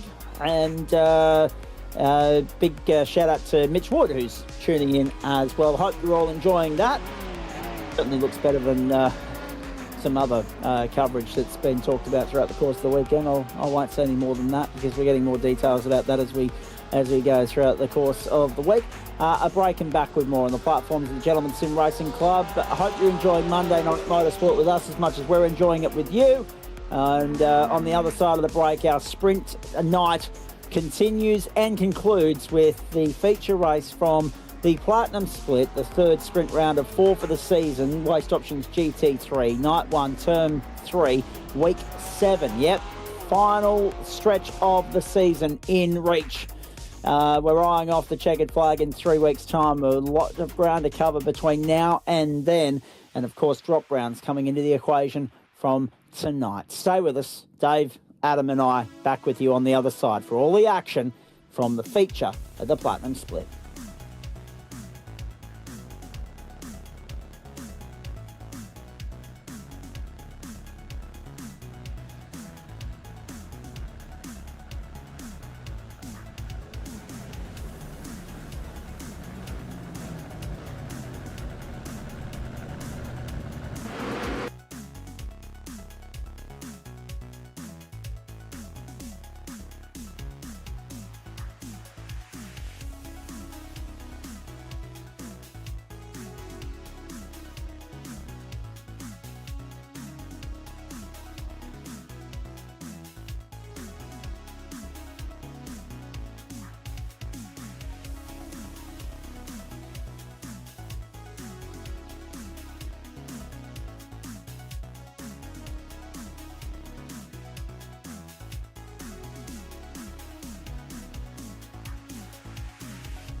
Now, the platforms of the Gentleman Sim Racing Club, and a massive, massive Monday night for you on the back of what's been a very busy few days in the Australian sim racing universe.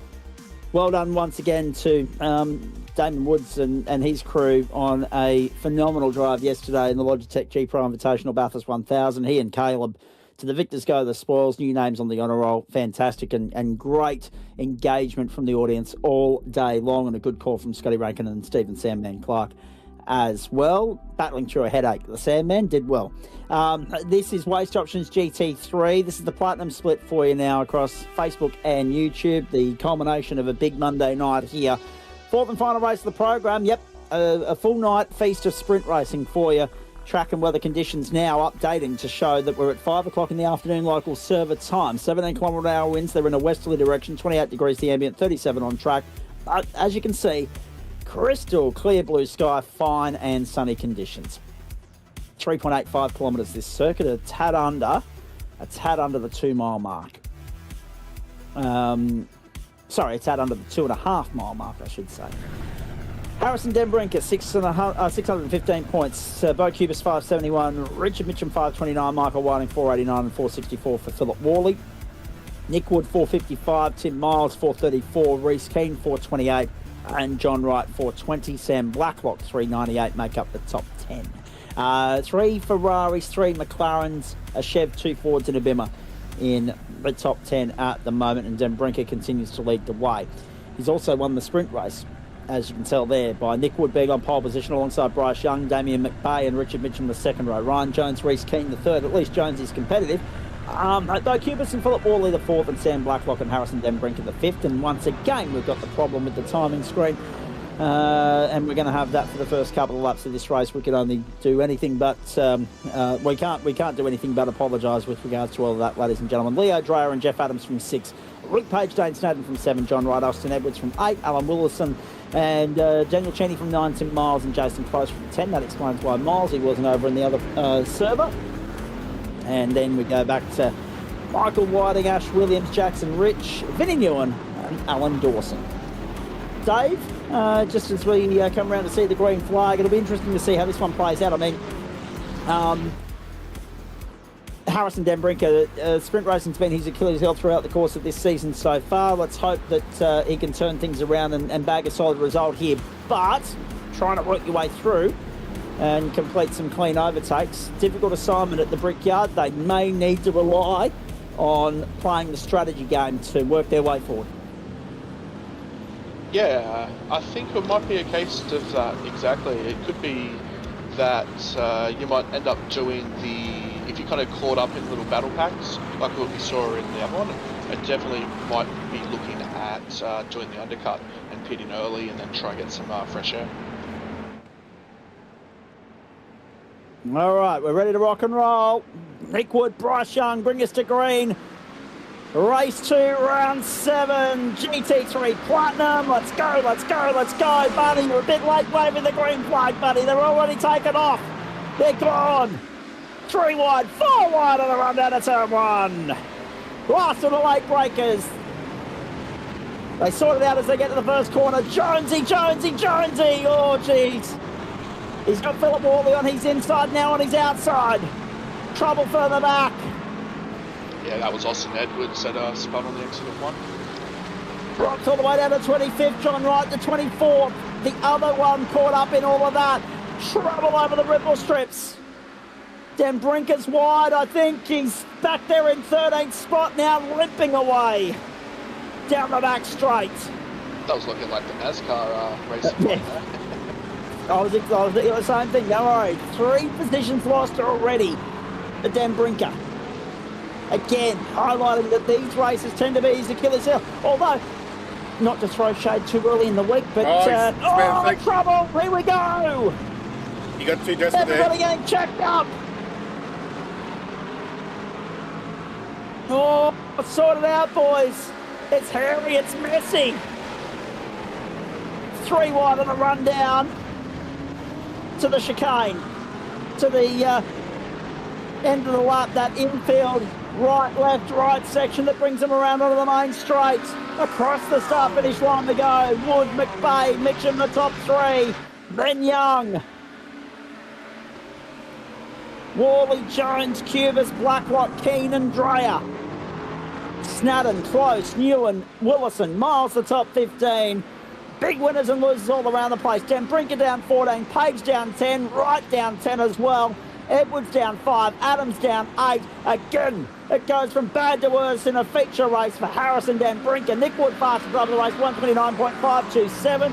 And it's all gone off. Although, let's be honest, Adam, I don't want to, air too much dirty laundry, but your Achilles heel has often been either race 2 or race 3 in the Vs. You find a way to get caught up in somebody else's garbage more times than not, unfortunately.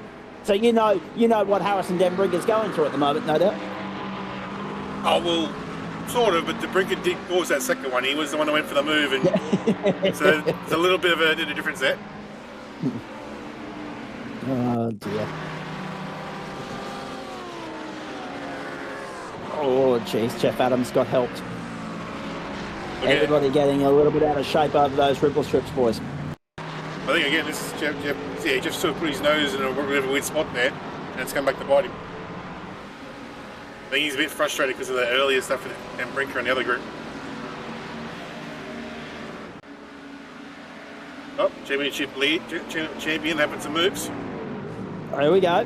And not letting the one go without a fight. Richard Mitchum down the inside to second.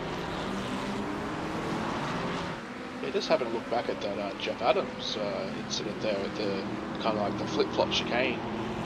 There might have been actually a little bit of a net code in that, but we might have to definitely leave that up to race control to adjudicate. But yeah, it definitely looked like there was a little bit of a gap there between Jeff and the Ferrari.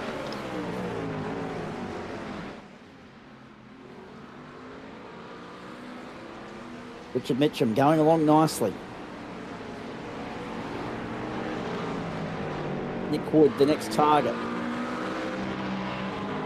Vermilion Esports. First. I was just checking because the race stream wasn't working in the last race. Oh, test, of course, yes. It's my overlay for the timing tower just covers the checkbox. I didn't realise it was a mistake. Yeah, no, that's all right. All good. I was getting thrown off by that. I was like, hey, what's he doing commenting? Nick Wood, Richard Mitchum, Damien Bay. Never a dull moment in this booth, ladies and gentlemen. Down the main straight we go. So McLaren, Ford, Ferrari, Chev, all featuring in the top 10 right now. Mitchum to the lead at 1. Down the inside of Nick Wood, if you don't mind. The Mustang on home turf leaves the field in the early stages of the feature. 25 laps the distance here. Mitchum has found his way by Nick Wood. Nice move, clean move, and got it done before the corner, which I think is important based on what we saw in the first race in the gold split, Dave Oliver. Yeah, he's definitely made it. That pass was definitely like cleaner and more precise, which was nice. And yeah, none of that kind of is he blah blah blah kind of thing, where it's just just where that could just cause incidents and stuff.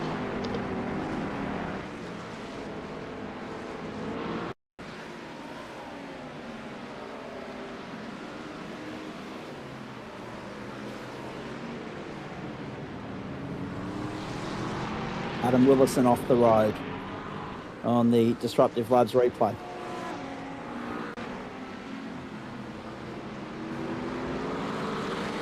Porsche looked a little bit sad with the front bumper missing there. Looked like it had all its teeth smashed out.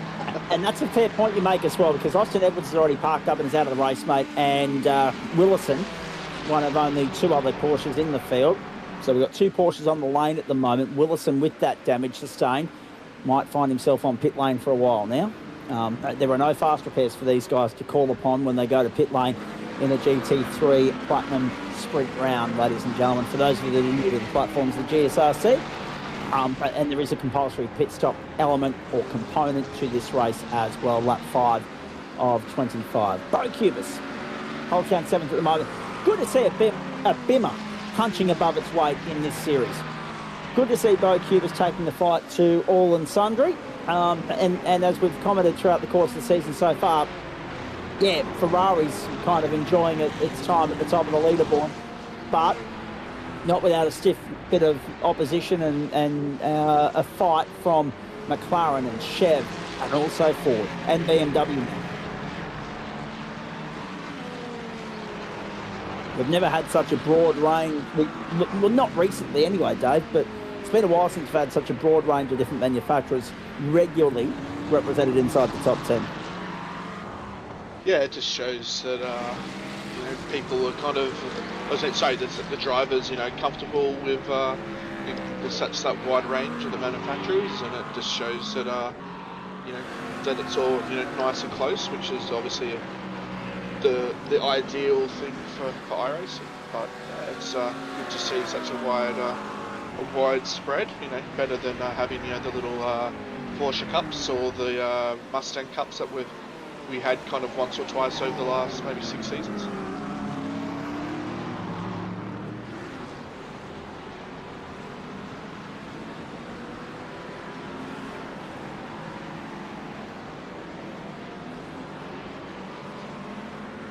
Jason Close holds down 13th at the moment.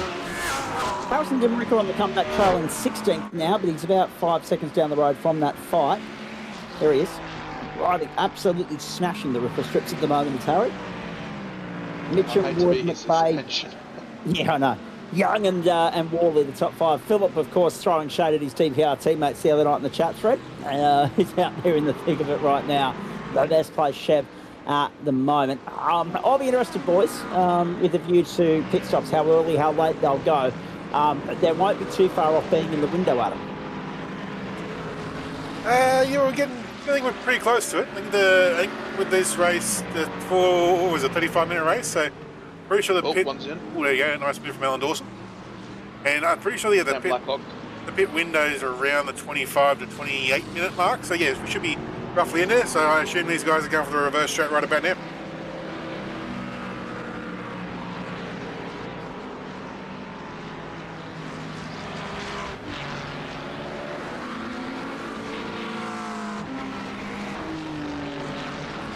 Positions gained so far by Vinny Newen, ladies and gentlemen. That's worth highlighting this early in the piece. Blacklock, Page, Willison all on pit road. Willison's been there a while. Blacklock and Page just finding their box now. In the lone surviving Porsche.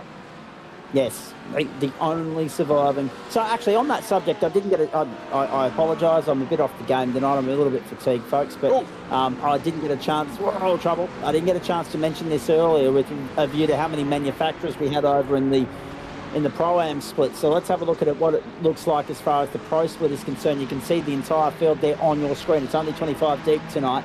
Porsche, Ferrari, McLaren, Ford, Lambo, Bimmer and Chev. So that's 7. No Audi, no Acura, no Aston, and no Mercedes.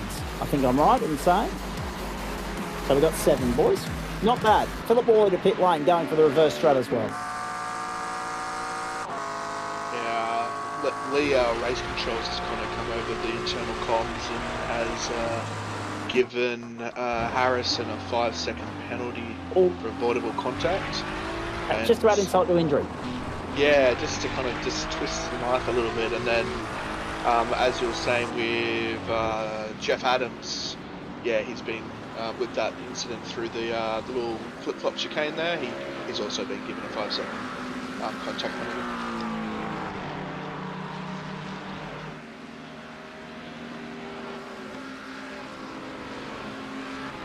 McVeigh under pressure here from Young. Young all over him like a cheap suit. We talked with the Ignium boys were in the comment thread earlier, so they'll have invested interest in this with Young in 4th. Jones is 5th, holding off Cubis and Keane at the moment. DPR racing cars everywhere you look right now. 3rd, 5th and 7th, plus Worley, who was in the mix there before going to pit lane. He's out in the stop time, 7.86 seconds across the board. 6.87 for Blacklocks, 8.63 for Worley, 7.88 for Page as they make their way through. Mitchum, Wood, McVeigh, Young, Jones, Cubis, Keane and Snadden, Dreyer and Newen the top 10. Good to see Leo out there from Mosaic Motorsport, the South African flag flying proudly next to his name. 124.465 last time through for Richard Mitchum was the fastest lap of the race. In comes Tim Miles.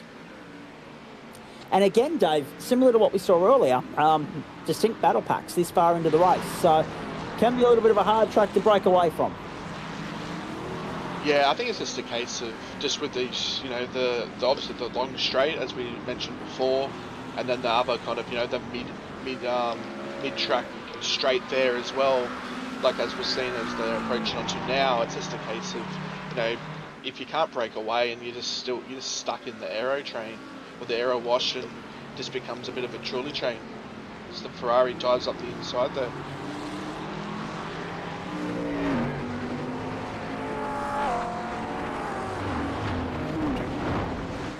McBay. Oh, trouble. Trouble for McBay. Has lost out to Jones. Also lost out to Young, as caught by Dave. And then now here comes Bo Cubis looking to add insult to injury. And Reese Keane as well. Yeah, wouldn't be surprised if he might exit stage right here. Yeah, get out of trouble. Pits. Oh no, he Nope, stayed it's out. going to continue on. Oh, Reese Keane just got across to cover up his teammate. Dived in and kind of used that, that low 50 second pit lane transit time just to kind of have a quick breather and then crack on for the rest of the race.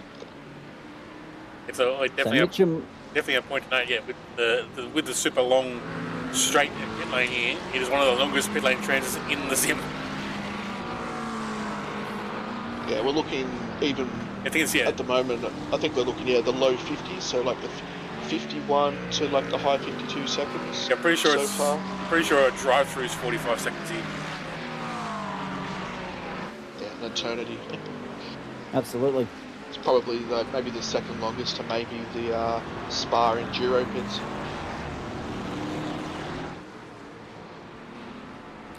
So round they come. Up 10 of 25.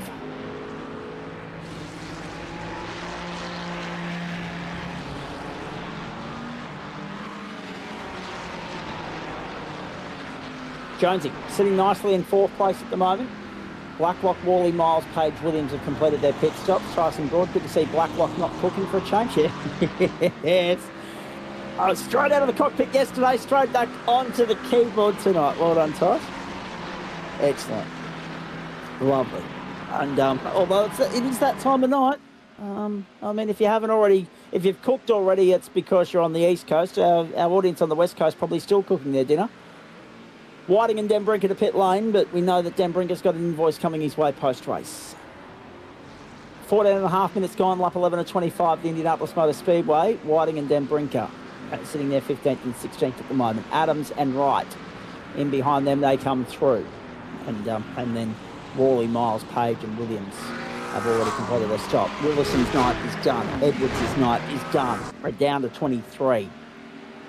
Championship picture is rather interesting when you have a look at how it's going to look after this round of the season when we get the drop rounds coming into the equation. Harry's probably dropping tonight, let's be honest, and probably round 4 at the Adelaide Parklands, 21st and 11th. Everything else looking pretty good for him at this point in time. Bo Cubis has got a 29th position at Spa to drop. Lunchtime in the UK, that's exactly right. Ed Knight, good evening or good morning or good afternoon now to you. Of course, for our American audience, it would be breakfast time or previous, or earlier even, pre-dawn in some parts, particularly on the West Coast. Adam Willison still showing pit lane, as we know he's done for the night. Sorry, I'm just seeing the red lights and my attention's going, what? Tyson Broad, I cooked dinner race nights. Anyway, at least we know one person has one in the Blacklock house. Yes, that's right. Yes.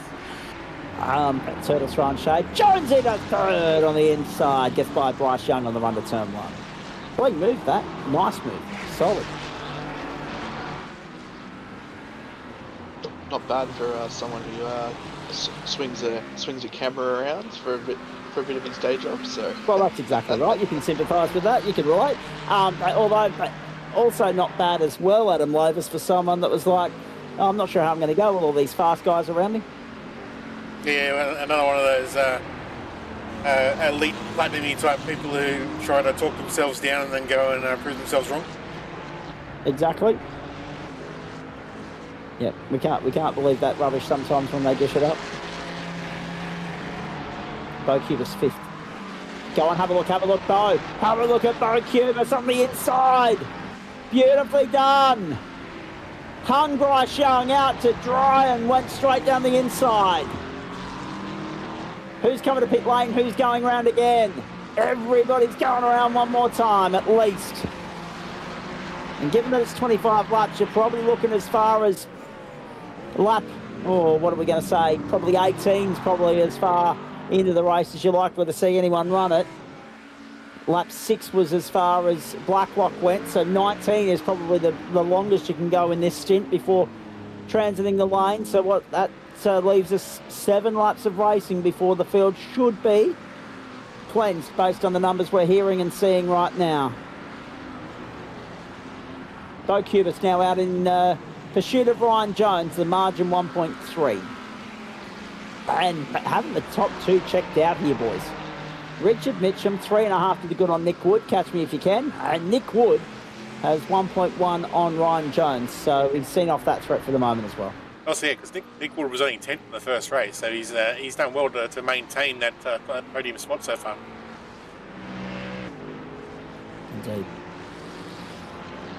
He sets faster laps than Blacklock, but I meant netball. How good. Excellent.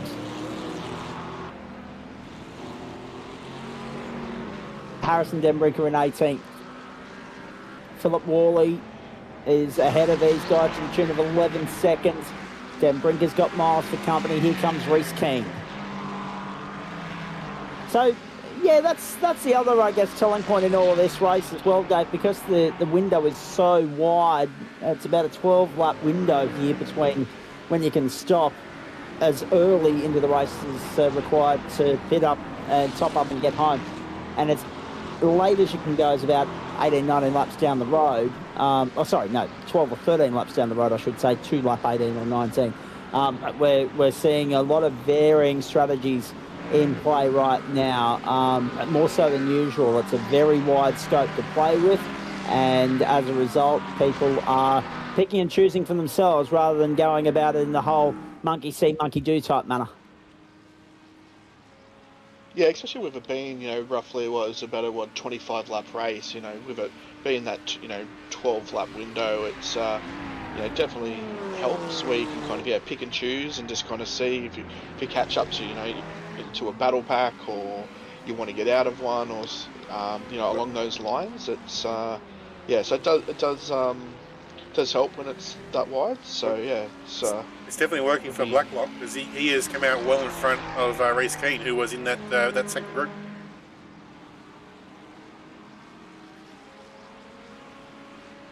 You keep going, Dave. You're right.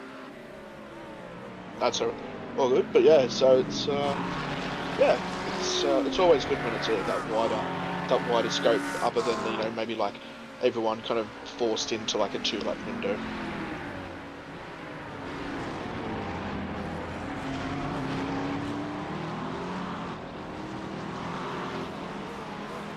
Bo Cubis. Round they come onto the main straight. Snap into pit lane. Oh, sorry, no. Got the bearings wrong there. They're out on the beginning of the 15th lap. My apologies. Richard, sorry. You're right. No, you're right. You go. I was going to say, Ryan Jones has actually done really well here to catch up to Nick Wood. He's kind of broken away from Cubis here, and has just got his head down and is nicely caught up to Woodsy here. So, if he can catch up now, if he definitely knows he has pace, it's either a case of go for the move, or even potentially even dive into the pits right now and try and do the undercut. But this is interesting. As he does, yep, there you go, straight in. So yeah, good choice there by Jonesy, and hopefully he pops out into a nice clear gap. In comes Ryan Jones into pit lane. So, this is interesting because we've got 10 laps to go.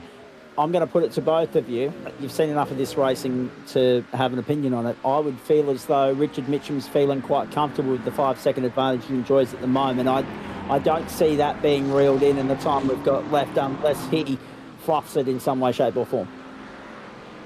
Yeah, he can even afford to take a sort of a not casual, but a low risk approach to the pit. A low risk approach to the pit lane entry. Make sure he doesn't get that speeding penalty, and just cross his T's and dot his I's and get himself the checker flag.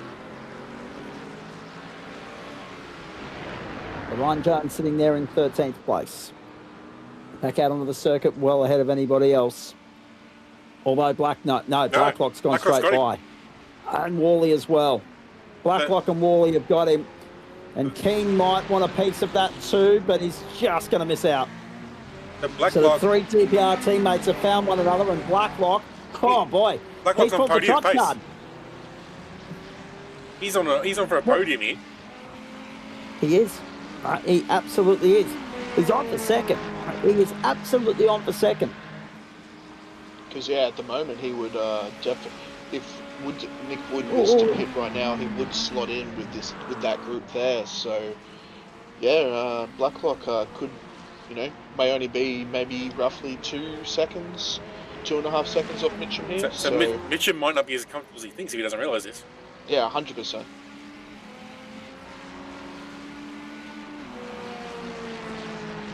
That's always the danger sometimes. It's just, if you think you've got a nice little gap, and then all of a sudden someone who's pitted early comes out of the woodwork and then ruins your nicely pre-thought out plans. Well, the plus about being in the lead, you've got your overload set up. You've got the gap to leader thing, so you can actually keep an eye on whoever's the first to pit person and see if that gap's shrinking or extending.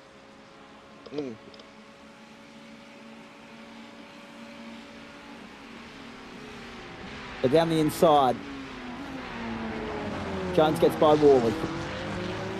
Jones out in pursuit of Blacklock. I'm not sure he can clear 2 seconds with the pace that Blacklock's got. So looking at Blacklock's actual box time, it's probably about a mid 5 second stop, and that's pretty much one of the quickest so far. So I reckon Blacklock is potentially going to be finishing on fumes, or he's tried to pit a little under, and then he'll try and, even though he's got the pace, and definitely has got the pace, he might be looking just to potentially save a little bit, but if not, he's going to be on fumes. No, yeah, that'll do it. Blacklock's got to slow down. That'll help Jones. That'll really help Jonesy. Can he take full advantage of this? Can he capitalise? Can he find his way through? It's 1.1. He's still got time. He's still got to clear it. He's still got to clear it. He's still got to clear it. He wants to clear it full straight. He's not been able to do there it. You go. Now he has. But he's now vulnerable. Jones has got to within slipstream strike range. The fight for second in the motor race is on. Top 11 yet to stop. So yeah, that's cost him a full second, because his last lap was 24.7. That was a 25.7 with a slowdown. It's either this lap or the next one, boys. This being the end of lap 18, or the next one the end of 19, for everybody that hasn't yet stopped. Tense few moments ahead of us at the Brickyard. Blacklock putting more breathing space back between himself and Jones. Trying to check out. 0.7 of a second. Oh, Jonesy'd be loving this if he could snag a podium. I was just going to say, At the end of it. I was surprised Daiso's not in the chat to talk about the DPR party just off the podium here. True.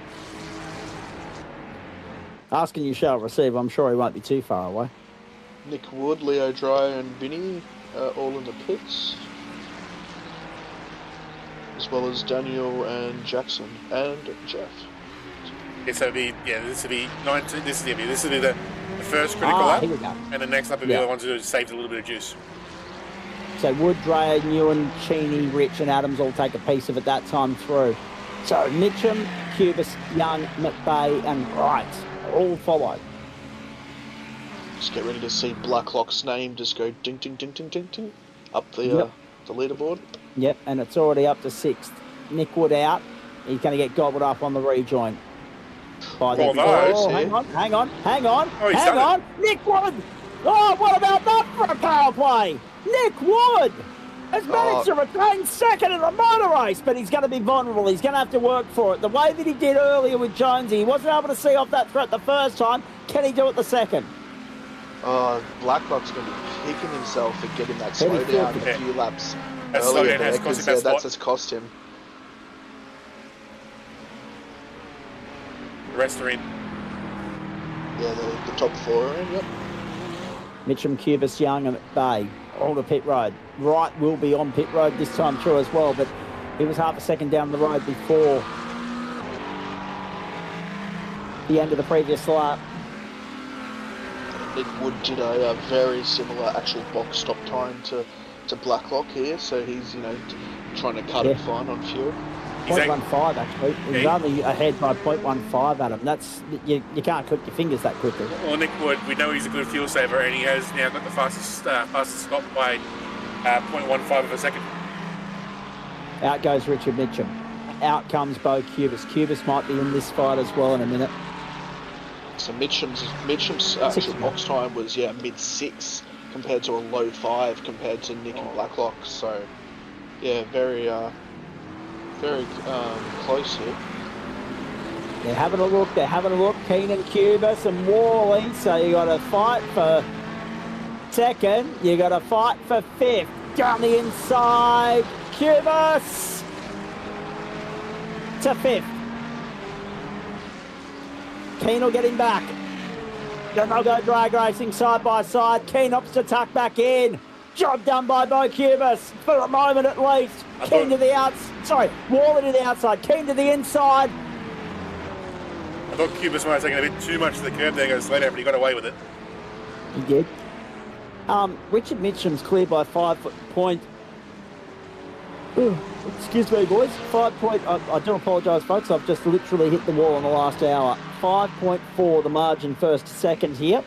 Blacklock Jones. Blacklock! On the inside of the quad.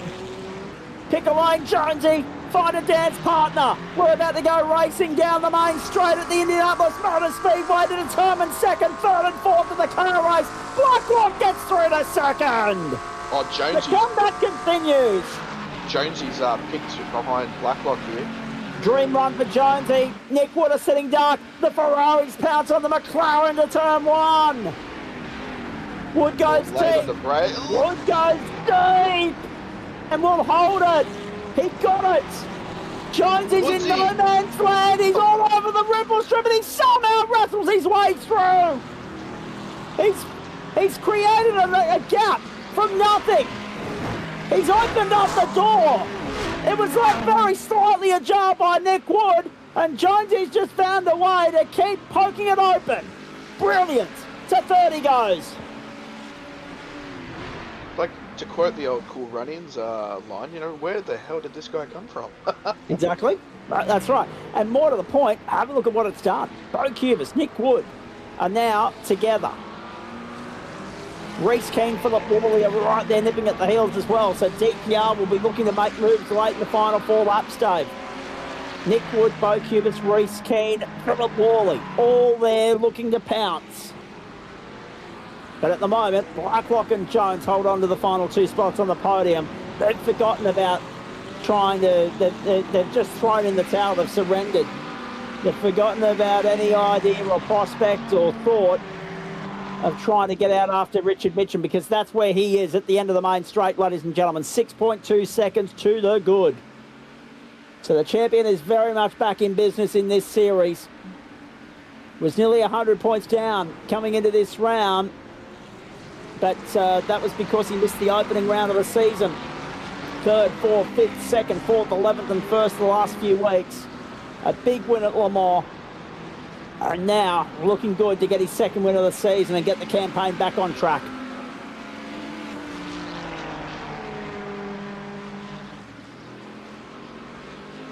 Movers and shakers, Vinny on plus 11. Nobody else in double digits at the moment.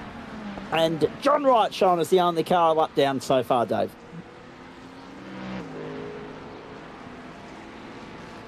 Yep, sorry.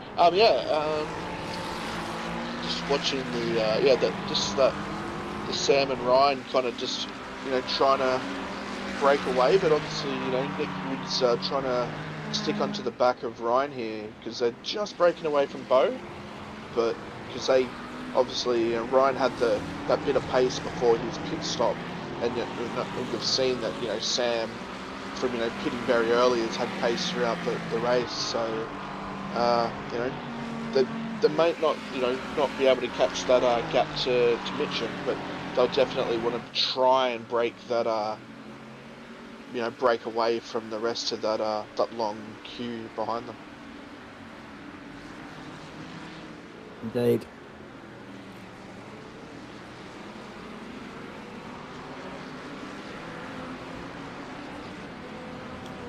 Mitchum, Blacklock, Jones, Wood and Cubis.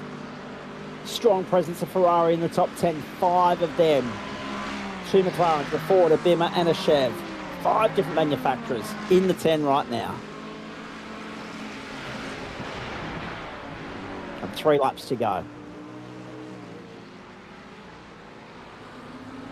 Harrison back in 12th was the quickest last lap.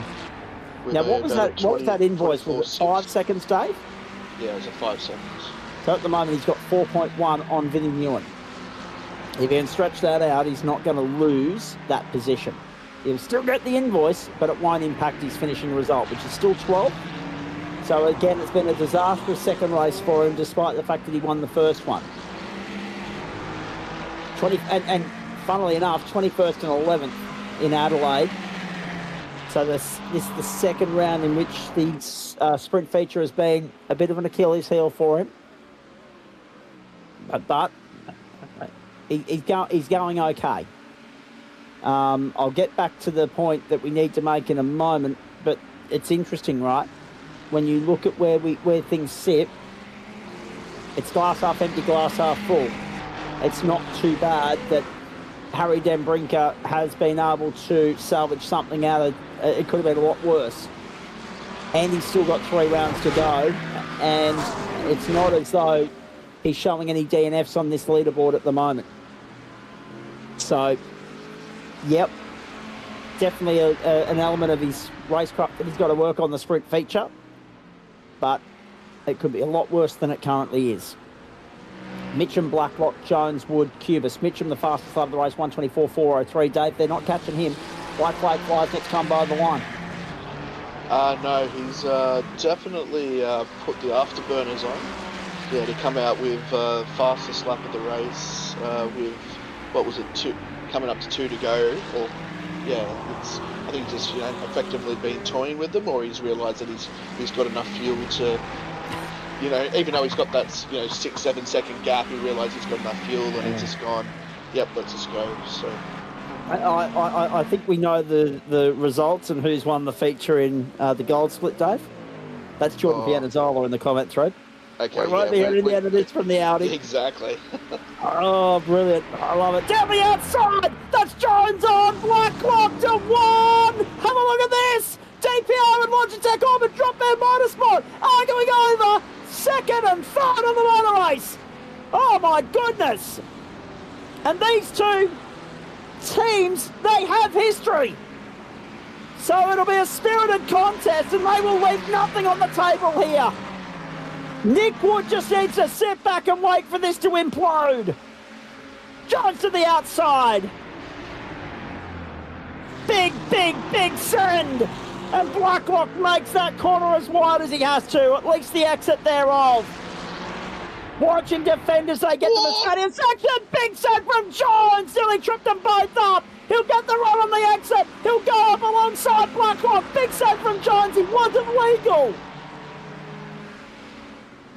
Yeah, Sam's put a call into race control here. I don't doubt that. Mitchum's going to come through, Dave Oliver, and grab his second win of the season. Richard Mitchum lights it up with the Mustang at the Brickyard. Richard Mitchum victorious, his second win of the season. The championship defence back on track. Jones, Blacklock, big moments there. Nick Wood held off both Cubis in the photo. Reese Keane edged out Philip Worley. There was nothing in that. 4th and 6th, covered by a 10th of a second. We love a photo finish at the Brickyard. Oh, my goodness me. Yeah, that last really one good was, stuff. Definitely a spicy finish there, and yeah, I'm not sure how Ryan's going to go there. To follow on, and quote what Sandman was saying yesterday, going, I think he should have readdressed that one, but yeah, never know. Just see what Lee the race control says, and see how that judgment comes out. But yeah, it might be classified as a bump and run. I don't know, but yeah. Well, okay, if it was you, how would you adjudicate it?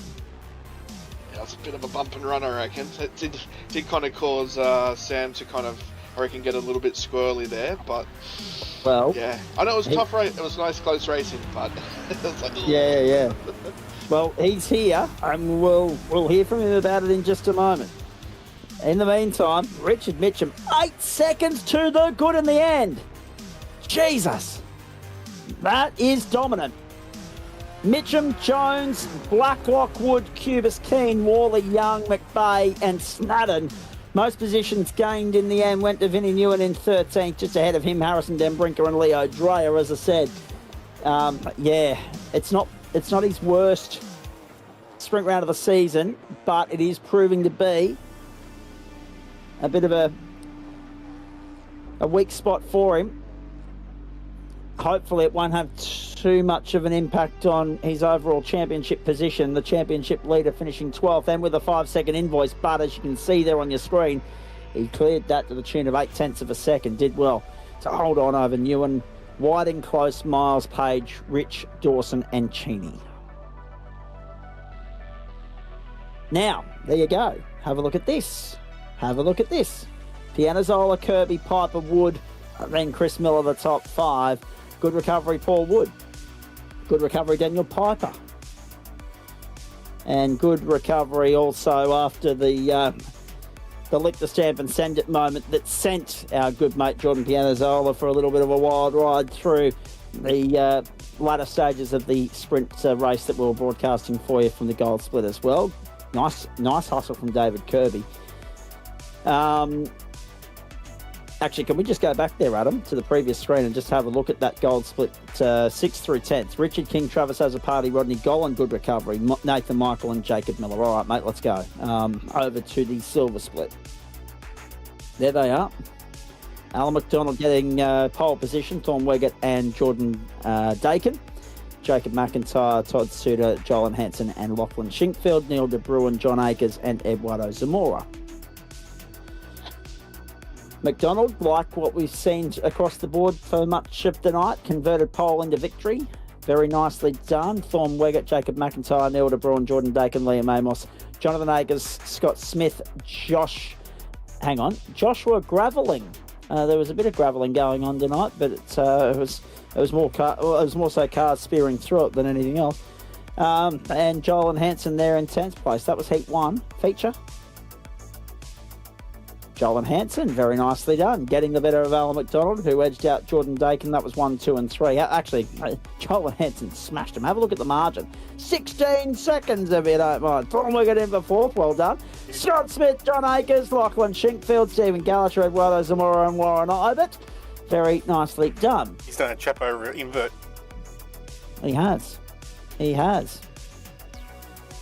And this is the bronze split for you, ladies and gentlemen. JD Dent on pole position there by 0.199 ahead of Martin Davis, Mitch Cherry, Liam O'Connor and Troy Mortensen, who's in the booth ready to have a chat with us as well. Tommy Pritchard, Harrison Rayner, Barry Punter, Greg Colgan and Tristan Koch.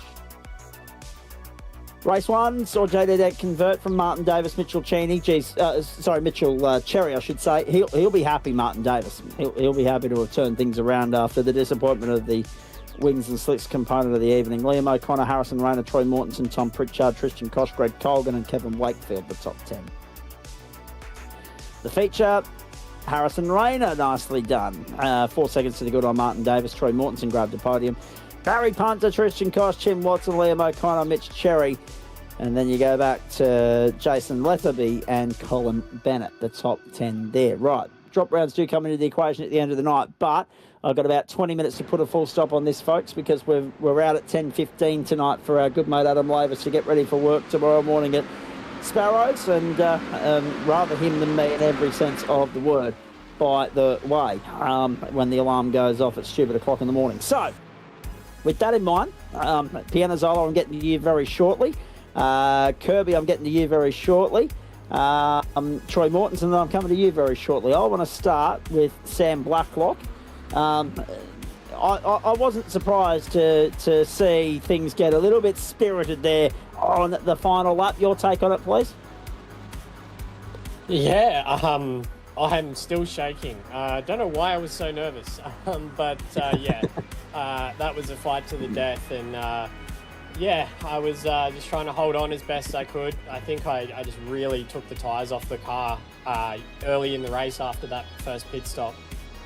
Just trying to obviously gain some spots on a bit of an undercut, and yeah, I pretty much had nothing to fight with, and yeah, look, had a great few battles through the first few turns there, and then yeah, just going into turn 10, I knew Ryan was going to show the nose, but I knew we had cars behind us, so I didn't want to just cover completely and block the inside, but you know, I didn't want to leave the door open, so sort of just drove down the middle, and Ryan sort of stuck it further across the track than I probably thought he would have, and yeah, unfortunately his front bumper ended up in my rear bumper, and obviously no harm, no foul really, I guess, in the end. He's got a 5-second penalty for that, so bit of a shame. That's breaking news. Yep. Yeah. But yeah, genuinely a bit of a shame that it came down to that, because yeah, that was an awesome fight, and yeah, I know for a fact, you know, I was driving the car as quick as I could get it to go, and I'm sure obviously Ryan was doing the same there, and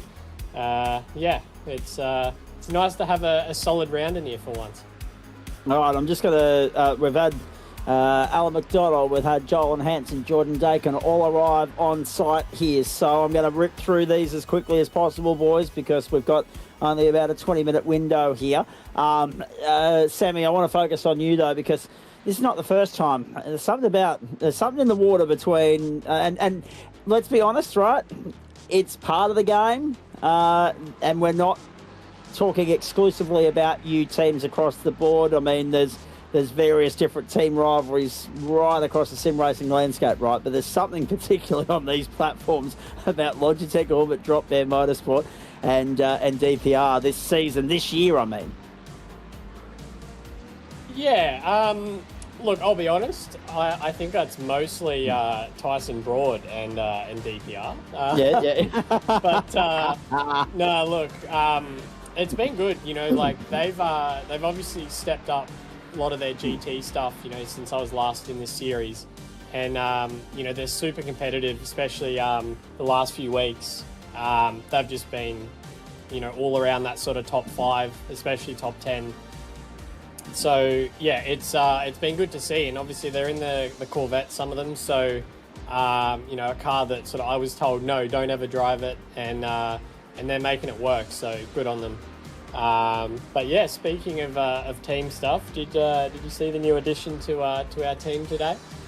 Not today, no. I must admit I've been on other assignments today, mate, and I've been trying to recoup after yesterday's 1000. So please, for my benefit and everybody else, you might want to share some news. Yeah, well, it's more so for you, but yeah, we've welcomed Sebastian Escandari into the team. There we go.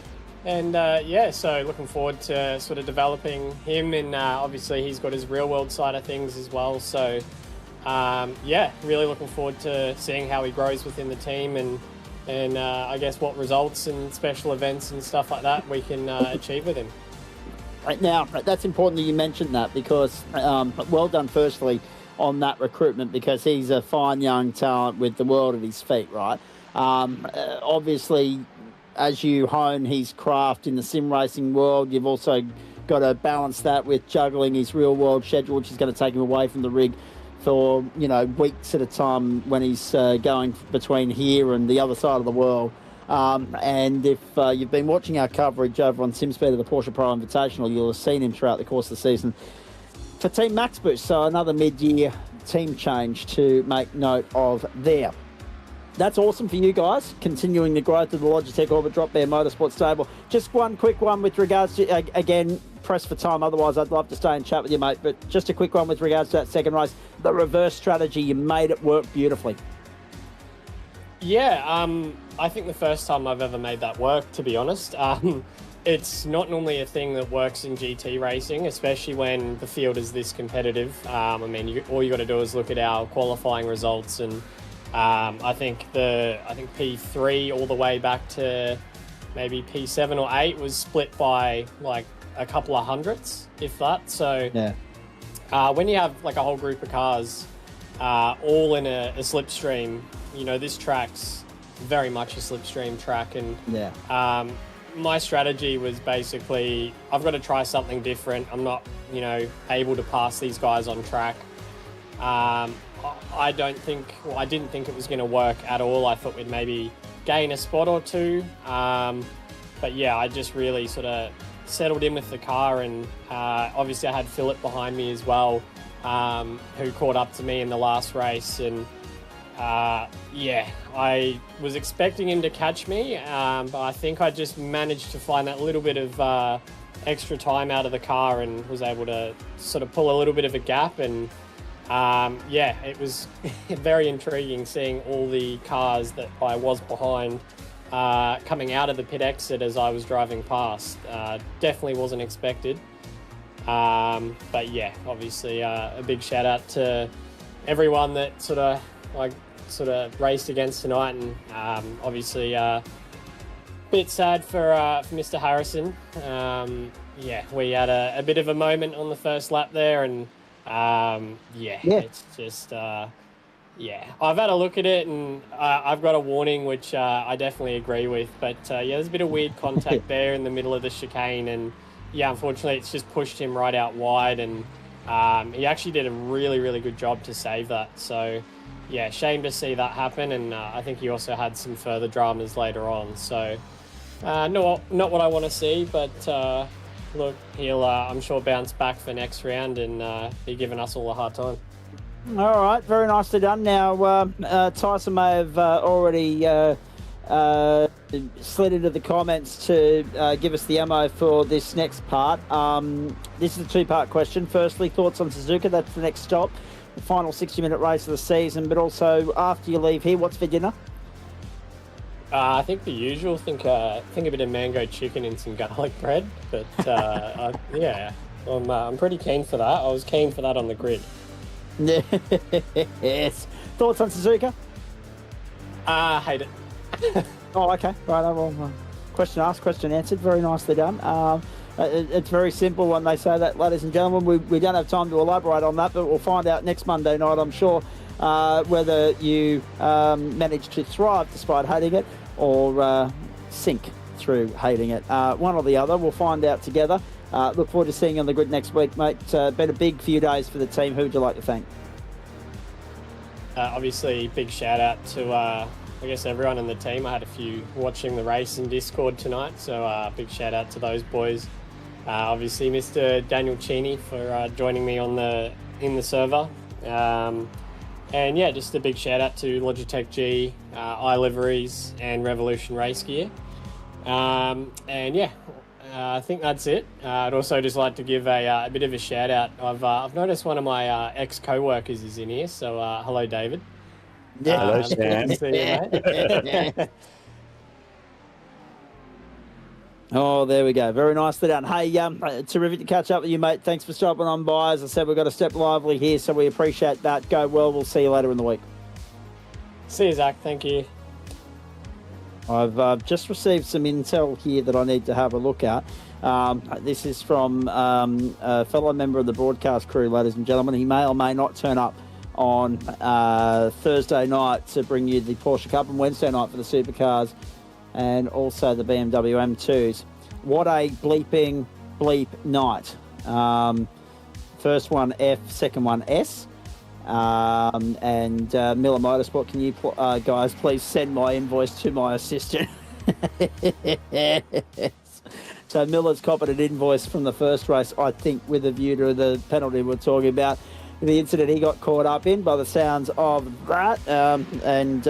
Yes, the gift that I've had sent through from 1A Neil is just the Destruction Derby images and caravan towing going completely wrong, which is about right. Bad luck, Andrew Neil. Very nicely done. Righto, Mr. Kirby's here. Mr. McDonald's in the house. I'll get to you in just a moment. Jordan, are you here? Yes, he sir. is. Well done. Brilliant. Nice redemption sort, but talk to me about the frustration of the latter part of race 1, please. Yeah, I mean, quite annoying, feeling like I, had a winner, at least a potential podium robbed. I mean, I look at it and I'll be biased, obviously, to myself, but I think I was in the right to keep, my ground there, and because I don't think he had the overlap or sufficient overlap. I don't know if a penalty was given out or not, though. So. Nor did we. That's the point. So I was hoping you might have actually worked that one out for us, but no. Clearly not. Well, that's frustrating. In saying that, though, it wasn't ideal to see the race let slip that way, mate, because it looked like you were on track for, if not first, at least second or third. That battle pack was starting to grow, and it felt as though you were aware of the presence. I mean, the fact that you'd been caught by 3 drivers meant that if you'd have been passed by one, there was every opportunity for third and fourth to then pounce on it at the same time. That never eventuated because of the contact. Still a good recovery to finish in 5th, and that set you off for the feature from 6th. So it must have been nice to convert the pace you had from qualifying over a 37-minute run and bring it home and see the checkered flag first. Yeah, well, the practice that I was talking to you about that I needed to go do definitely counted and definitely worked. But there you go, Jordan. There was no live race control in the gold split, so you won't be hearing out about that one until easy. Yeah, I'd seen Sean message that, so thank you for sending that one in, Sean, and letting us know. But yeah, again, it was slightly irritating with race 1 to even just drop out of the podium, but at least still the top 5 was there. But we'll see what happens later on. I think I stayed within 5 seconds of at least the top 3, so in case something does happen, I might be able to gain a position. That was my main worry when it happened. But yeah, race 2 to be able to convert it, that pace was alright. I tried saving a little bit of fuel early on, but it didn't really mean anything by the end of it. But God, oh my God, was Kirby quick at the end. Jesus Christ, I was so... I thank the Lord for the slowdown at the end there, David, but man, that win, I reckon another lap or 2 and probably even another half a lap, and that win there would have been yours, Kirby. Yeah, thanks, mate. Yeah, I was gutted. That was a really good try, so thanks for applying pressure. In saying that as well, I mean, you are one of the very few running an Audi at the moment, Jordan. So, I mean, again, go with what's comfortable for you, but clearly much better car track combo than what the Audi was at the Circuit de l'Essar. So it must have been nice to put the frustration of last week behind you and then bounce back accordingly with that strong pace, with the strong showing, 2 top 5 finishes, push on, get the championship fight back on track. 100%. That's all I was thinking about going into this. I mean, the Audi I used that for the Indy 6 hour or 8 hour, whatever it was, last year in this race, and we were doing mid 23s or 24s in that race. So I've brought my pace down to the lower end of the 23s. There's still more pace to find around here, but yeah, the Audi's just kind of as an overall, it's probably the worst of all of the GT3s. It kind of just is on the bottom end of at every track mostly. So I'm just having to overdrive the living life out of that thing to try and keep it up there, which is fun in itself. But yeah, I might have to look at maybe a different car next season. But it's comfortable for me, so it's going to be difficult to adapt to something else. I don't know, maybe iRacing or needs to just be a little bit more lenient with the Audi and make it, get a bit more lively and all of that. But yeah, it is what it is. I'll just shut up and put up with it, Got another 6 drivers to get through, buddy, so I'm going to wrap this one with No you worries. very quickly. Just, I mean, hang back and we'll have a chat off air, but I was going to say, more to the point, as I let you go, thoughts on Suzuka? I think it's a wicked track. It's got that old school nature to it, grass right on the edge. So it's a driver's track. It's going to be up to the drivers to make everything happen there. And yeah, I'll try and get into some practice and keep pushing for another result. And yes, just 3 more rounds to go in GT3. So we'll see what happens. But yeah, thanks to all the skid marks and racing guys. 116 works, and Matthew's unsafe safe space. As I let you move on to the rest, as you don't have much time. No, I don't at all. Thank you very much, Lee. Also, thanks to Dave Oliver, who slid out of here unannounced as well. I was just about to get him to start making a list of those that are in favour of Suzuka and those that are opposed. It's about 1-1 at the moment. Thank you, Jordan. Well done. Great performance. Thornweg at standby. I'm just going to throw it around the room here. Troy Mortensen, good evening to you. We saw you on the rostrum there in the second race. Nice sort of night out. Talk us through the challenges of Indianapolis from your standpoint. Yeah, good evening, boys. Yeah, no, it was fun. All week, I didn't do too much practice, but all the practices I did, I was so slow, and just watching everybody else do these big times, I was like, gee, maybe I might just go to the pub. But I stuck with it. And got the PV tonight, which was not that high. I think Jordan was talking 23s. That's just crazy. But yeah, we did okay. Kept out of trouble and finished. And at the end of the day, that's all that matters. Like, they are a survival sort of prospect, the sprint races, mate, especially the invert top 10s. They can be hairy in the early part, and we've seen a few would-be championship contenders get caught up in that, and it just derails their whole season. Yeah, exactly. I actually thought that I was dead in the first race. I got squeezed. We all went 3 wide into turn 1 there, and I was in the middle, so I had to hit the brakes pretty hard. So I had Barry on one side, and I think it was Harrison on the other side. But yeah, we managed to get through without turning each other. But yeah, lost a few spots there, but it is what it is, isn't it? Yeah, absolutely. Hey, I've got David Kirby saying he's got to rock and roll. Troy, just stay with me a moment. Curbs, while I have still got you, very quick comment, because Adam Lavis's alarm is 3:45, so that trumps your 4:45. But the Mustang, clearly a strong package at the Brickyard, as evidenced by, well, your podium finish, but also the fact that you saw Richard Mitchum bag the feature race win here in the Platinum Split as well, mate. Yeah, no, I'm loving it.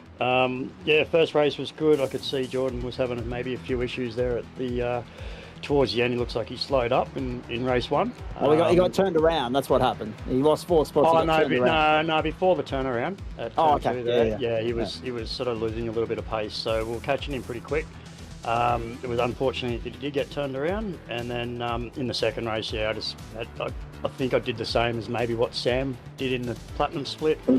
Pitted early and jumped a whole heap of guys by the time they stopped, because we're just getting held up in traffic. But I was coming at him at the end, and yeah, that slowed down about 3 laps to go. Killed the run, but yeah, a lot of fun, and looking forward to the next one. Any comment on the Cowboys while you're here? No. No, good. Okay, copy. I could, but this is probably a family program, so we're going to leave one little milker alone. Very nicely done. Yeah, very unfortunate. Hey, 32.30 is far better than 82.12. Let's be perfectly honest. Good luck this weekend. Yeah, that one didn't happen. It didn't happen, and yeah, we'll leave it there. Thank you. Have a great night. Suzuka next week. Quickly, your thoughts on that? Look, I've only ever done it in a supercar. So, yeah, like I said, I think last week, yeah, each and every track we go to in these things is all new to me, so I'll learn it, but also jumping back in a supercar in a few weeks' time, and going to pair up with the son-in-law for a couple of enduros in very nicely another done. series. So yeah, look out for that one. Didn't get itchy feet yesterday with the with the SimWorld Bathurst 1000 happening for the ASRG boys. Believe it or not, I actually watched it all day. It was some great racing. A bit unfortunate with the big pile up on lap 3, but it was a really good entertaining race. The commentary was top notch as always, and I quite enjoyed it. I'm glad you did, mate. Thank you. Appreciate that. Now, I've got good news and bad news. Bad news is we've got to let you go. Good news is you got 2 points coming your way this week, only because you're playing the bye. Although that being said, Melbourne had the bye last week, and I would have actually put 5 on the bye the way we've been going. Go well. Enjoy your night. Thank you for that. Thank you, mate. Enjoy your night all. Bye. Very good. 2 points for the bye, eh? In fact, if you put it on, ladies and gentlemen, I don't normally divert in the direction of talking about the NRL points table situation, but if you were to weigh up who's doing what in the NRL at the moment, and you could actually allocate points to the bye based on who they're playing, the bye would actually be making the finals at this rate. Fair income. Very nicely done. Way down the list says Suzuka is one of my favourite tracks. Thank you for that. That's Bo Cubis 261. Hashtag 261. I was able to put it together. Thank you, Bo. Appreciate that. And well done on the strong result in the BMW tonight. Troy Mortensen, back to you. Apologies for having to get Kirby in there very quickly. The Porsche, mate, how are you finding it? Because that race tonight, I'm just having a look at your point situation here at the moment. 21st, 18th, 12th, 11th, second in the sprint race at the Adelaide Street Circuit, and a third here at Indianapolis. So only your second podium of the season, but at least you're starting to bag some consistent results, mate. Yeah, no, I'm hating it. I don't like it, but I actually, just for shits and gigs today, I jumped in the Mustang. That's a bit of one of my favourite cars, and I was low 24s in practice around this track, and I sort of started questioning life after I was doing that, so I went back to work, and And with that in mind, I mean, there's only 3 weekends to go. 3 Monday nights, Suzuka, Red Bull Ring, Mount Panorama. Given your disdain for the Porsche and the fact that you really enjoyed the Mustang, are you starting to weigh up your options with a view to getting out of the Porsche or getting into something else for next term? Yeah, I think I'm going to go the Mustang. I think I was going to do the Mustang at the start of this season, and I sort of sat in the rig there, and as I was signing in, I still hadn't picked what car I was going to do, and I only took the Porsche because we, as the team doing the Spa 24, we did a lot of practice in the Porsche until the last minute, then we changed to I think we went the Ferrari in the end. So I was like, well, I've done many laps in the Porsche, so I might as well stick with it. It has its tracks, and it doesn't have good tracks either, and I'm guessing Suzuka might be a dog, I think.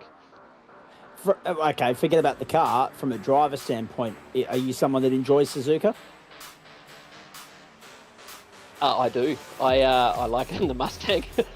So it's just one of those things, isn't it? You make the decision at the start, and you got to stick with it. So I'll do a few laps over the week, and we'll go from there. See how it goes.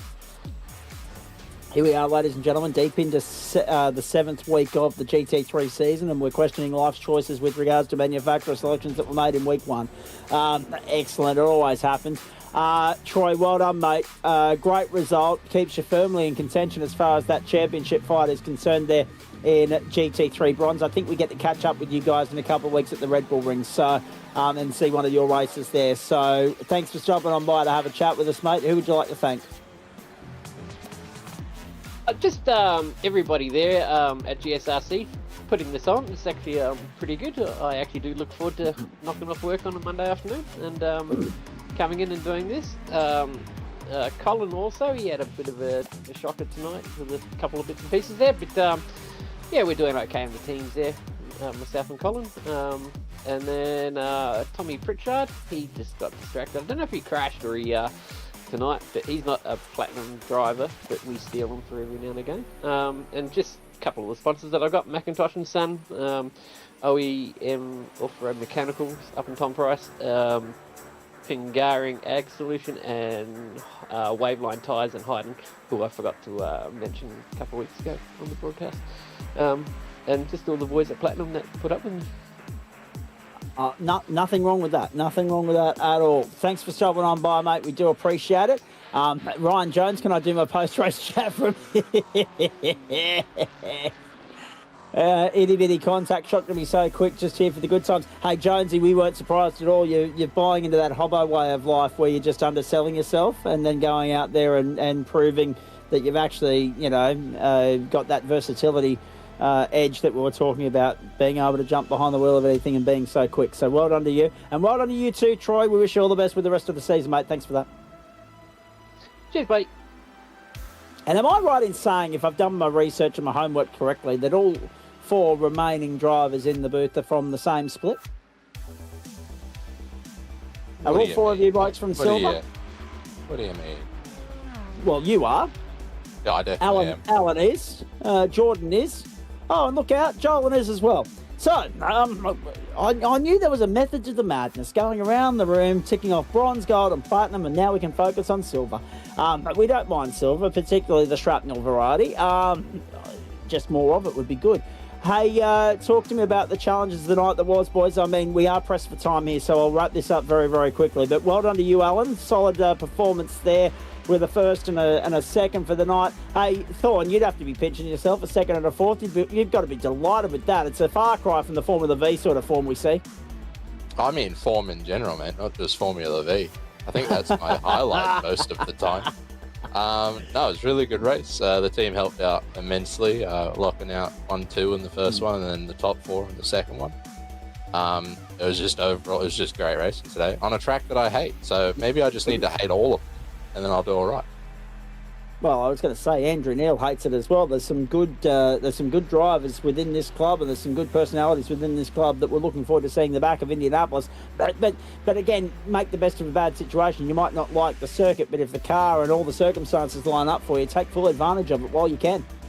Oh, 100%. And like the team was on it this week. Plenty of practice laps were being put in. I put in probably the least, and yeah, they kind of carried me around the track, and it was good.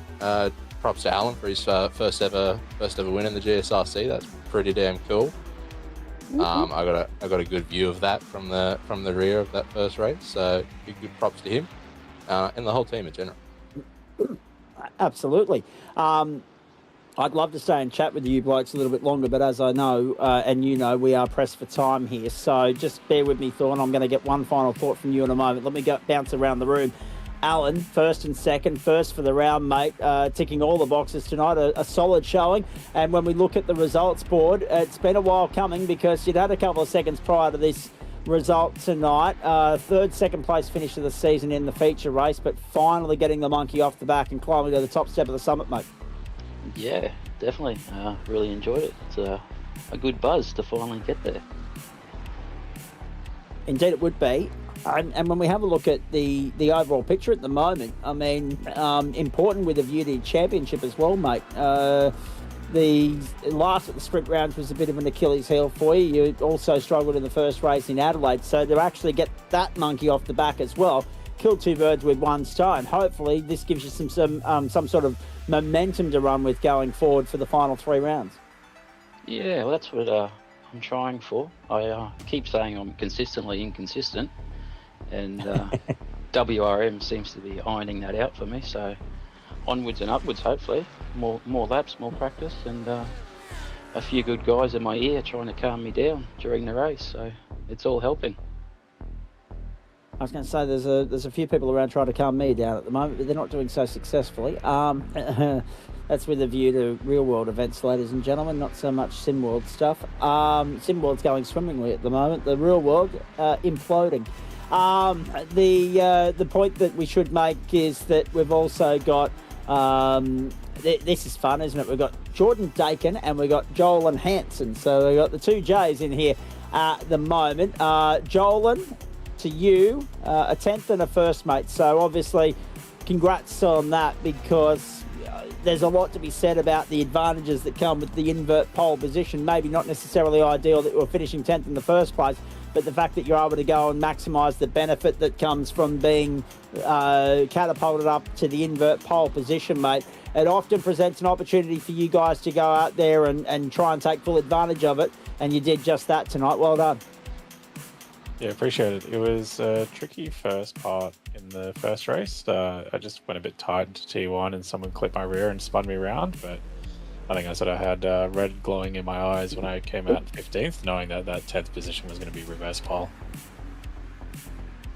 Yeah, and that's the thing, isn't it? When circumstances like that happen, it's very important to put it all to one side, get it in the rearview mirror and focus on just getting back on with the task at hand and finding a new goalpost to strive for. And that was, for you, the invert pole.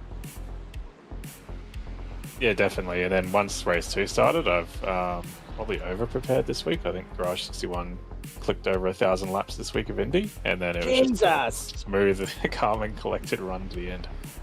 Gee, how much time did you have in your hands this week? Are you on annual leave or something? Yeah, a bit of leave. Just Indy's clicked for me. I think it was about 900 I rating and 30 races this week. It's just been a drastic change of drive. As we have a look through the results, third race win of the season for you. But again, sprint rounds have been a bit hit-miss. 7th first, 19th, 10th first through the 6 sprint races so far. What that's going to mean for championship contention, I'm not entirely sure, but it looks as though you're still going to be in some, statistical calculation realm of possibility of being a podium contender in 3 weeks' time. But what have you got to do to ensure that you're still in the mix when we get to the grand finale? I think it's just continuing sort of the training that we're doing within Wild Ride. Like, it's been a drastic shift since I've joined the team, the sessions, the coaching that Harrison does for us. A lot of it's just helped us, and I think it's just getting consistent laps down. It's going to be a bit trickier with Suzuka next week. It's not on the official calendar, so I'll get less race practice, I guess, but I'll definitely have to start putting some laps in. Very nicely done, but obviously a relief to have got through the second race unscathed, mate. Congratulations on that. And then lastly, and I'm coming back up the line to get your thoughts on Suzuka individually in a moment, but to you, Jordan Dakin, what have we got? 5th and 3rd for you tonight, 3rd for the round on points as well. Talk us through the night from your perspective, please. Hey Zach. The night was good. We worked really well as a team. As you can see, we got 1 through to 4 in that second race. I was ecstatic at that. I'm sure all the rest of the boys were too. It was just really good chatting with the boys in the Discord and pushing through the race. I had kind of a boring race, just fuel saving, sitting behind the others, and it just kind of all worked out in the end. Indeed it is. How nice is it? How pleasing is it when the plan comes together like that? Look, I was fully prepared to take P4 in that second race, and then Alan and I were trotting along there with Scott Smith. He pitted, and then we jumped him in the pits, and it just all fell into place. Then Thorne went past him, and it was just like smiles ear to ears for all of us. I think it was. I think Wild Ride's first ever 1, 2, 3, 4. So it was excellent. All right, very nicely done. We might start with you and work our way up the line here. Thoughts on, because again, I'm already 5 minutes over the time, and we've got a little bit of housekeeping to do, so we're probably getting out of here about 10:25, 10:30. Thoughts on Suzuka, and I'll start with you. Is it wet? I don't know. I have no idea. I think it is wet. Yeah, if so, I'm definitely keen. I absolutely love the wet races. We do seem to be a bit of a web feet team we've got over here at Wild Rides. So that should be another interesting one for us. All right. Are you one of those guys that likes a mix of weather conditions, as in start wet, finish dry, start dry, finish wet, or would you just like it to aquaplane and splash down from all angles and absolutely saturate the circuit, and it's a proper wet race? Yeah, mate, I want to be fully wet inside the simulator, if that makes sense. That's it. I like it. Yeah. I'm hearing you. But I would have thought that was a different sport, but that's okay. I understand exactly where you're coming from. You want a properly wet race. I'm all for it. All right, with that in mind, Alan, Joel and Thorne, I'll start with you, Alan. I'll work my way down. Thoughts on Suzuka and the comments of Jordan just now? Yeah, last time I was in there, I didn't mind it. I enjoy the track, so I'm actually sitting in the test server now, and it is raining, so practice has begun, and we'll see what next week brings. And that's the thing, isn't it? You guys are preparing for wet. Wouldn't you be disappointed? Wouldn't you be filthy if it was anticlimactic and it went from a wet quality to a dry race or vice versa? If it's going to be wet, let's hope that it properly tips down. Good luck with that. Jordan, I've already heard from you. Joel, and let's go to you.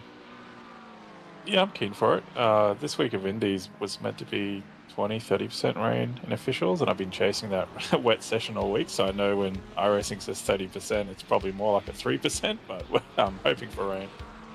All right, very nicely done. And Thorn Weggett, last comment of the night from a guest standpoint goes to you, I guess. I mean, obviously, we're going to see you on Thursday night in the V's, and looking forward to that. But more immediately, let's talk about Suzuka and your thoughts on how you might fare there.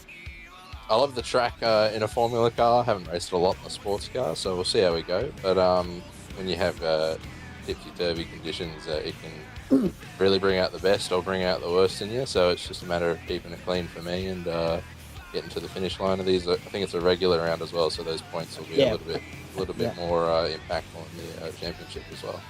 It's a 60-minute race. It's our last 60-minute race of the campaign, and more to the point, mate. There'll be 6 of one, half dozen of the other, right? There'll be a few guys sitting out there thinking, oh, Christ, we don't want it to rain, we hate the rain, etc. There's a few people that are very, very welcoming of it and very much excited about the prospect of it. So hopefully we get a good show next Monday night. I don't think we've ever done a wet race around Suzuka. At least I can't recall calling one. So could be new ground, new territory for us to break next Monday night. Appreciate you guys stopping on by. Sorry we had to cut it short, but we're back to normal full-length post-race shows next Monday night, I do believe. Not a problem. Thanks, guys. Great broadcast as always, and just wanted to quickly thank PR Technology for sponsoring the team. Been a great addition. Thanks, guys.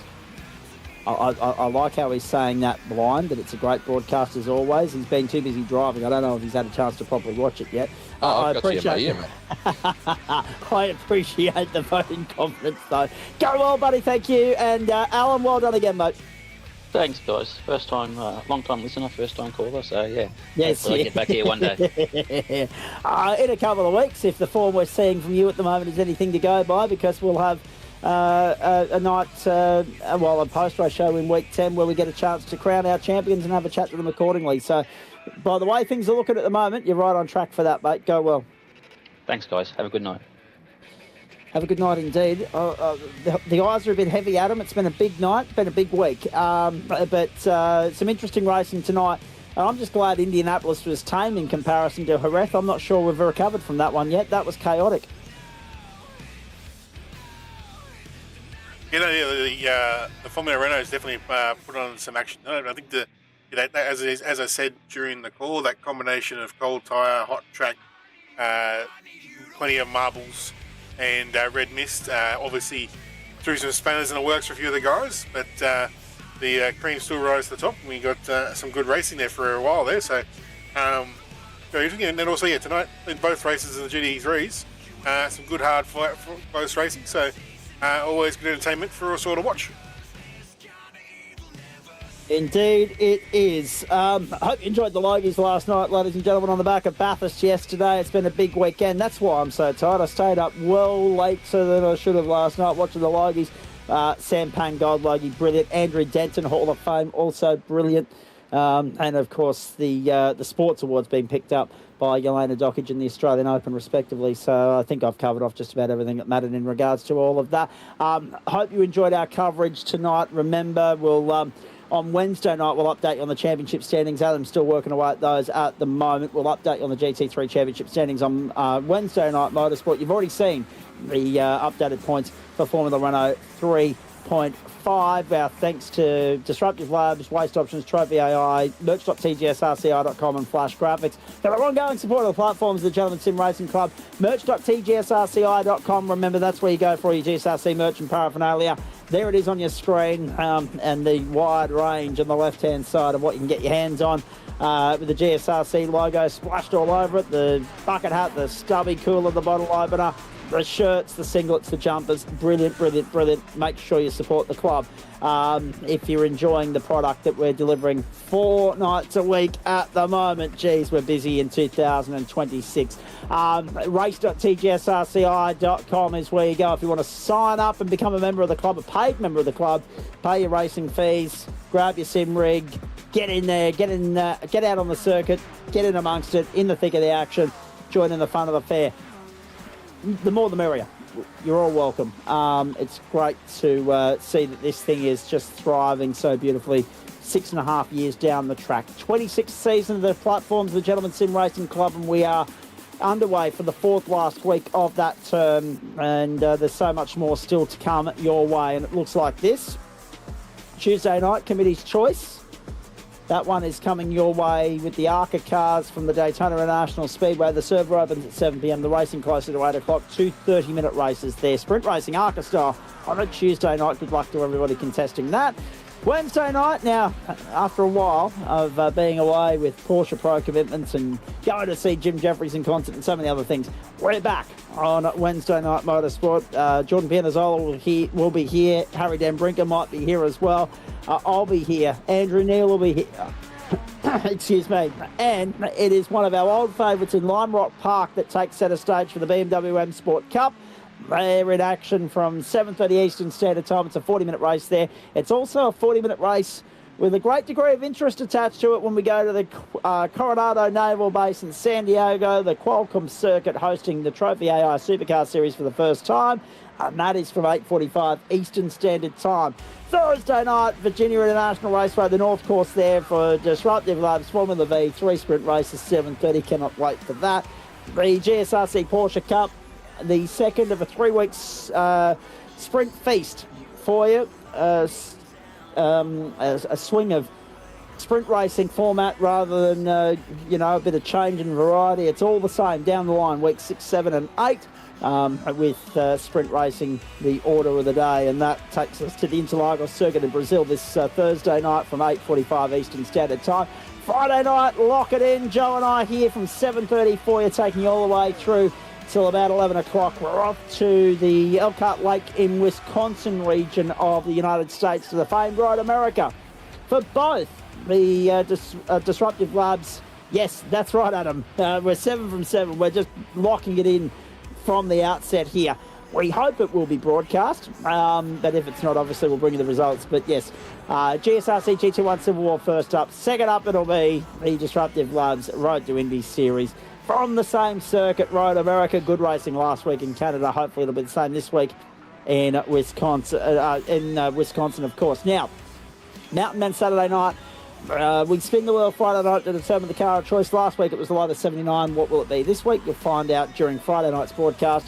8 p.m. Saturday night, 32 laps of the journey, and that is from Mount Panorama, Bathurst. We've seen a fair bit of that over the last few days. There's no doubt about that. And then, as we've already detailed, final sprint round of the season for Waste Options Formula Renault 3.5. Excuse me, I got a frog in the throat. That will be coming your way from 7:30 Eastern. That is the 4th and final sprint round of the season. Go to the venue, and races 11 and 12 of the campaign. 7:30 next Monday night, the 24th of August. Then on to the Bronze Series. There you go. Bronze Series in focus for the full broadcast next Monday night of Waste Options GT3. That might be there. I'm not sure what the schedule looks like, but we definitely have bronze next Monday night. Whether or not we see them again throughout the course of the season, I'm not sure. I know we've got platinum in week 10. I think that's their last broadcast. And also, yeah, there is potential rain. Like, it's not guaranteed. It's it's about a 37-40% chance of rain leading up to the race, but it's tapering off. So it might be dry, it might be puddly. So it might get away with it. We may well indeed. Rightio. So that is next Monday night.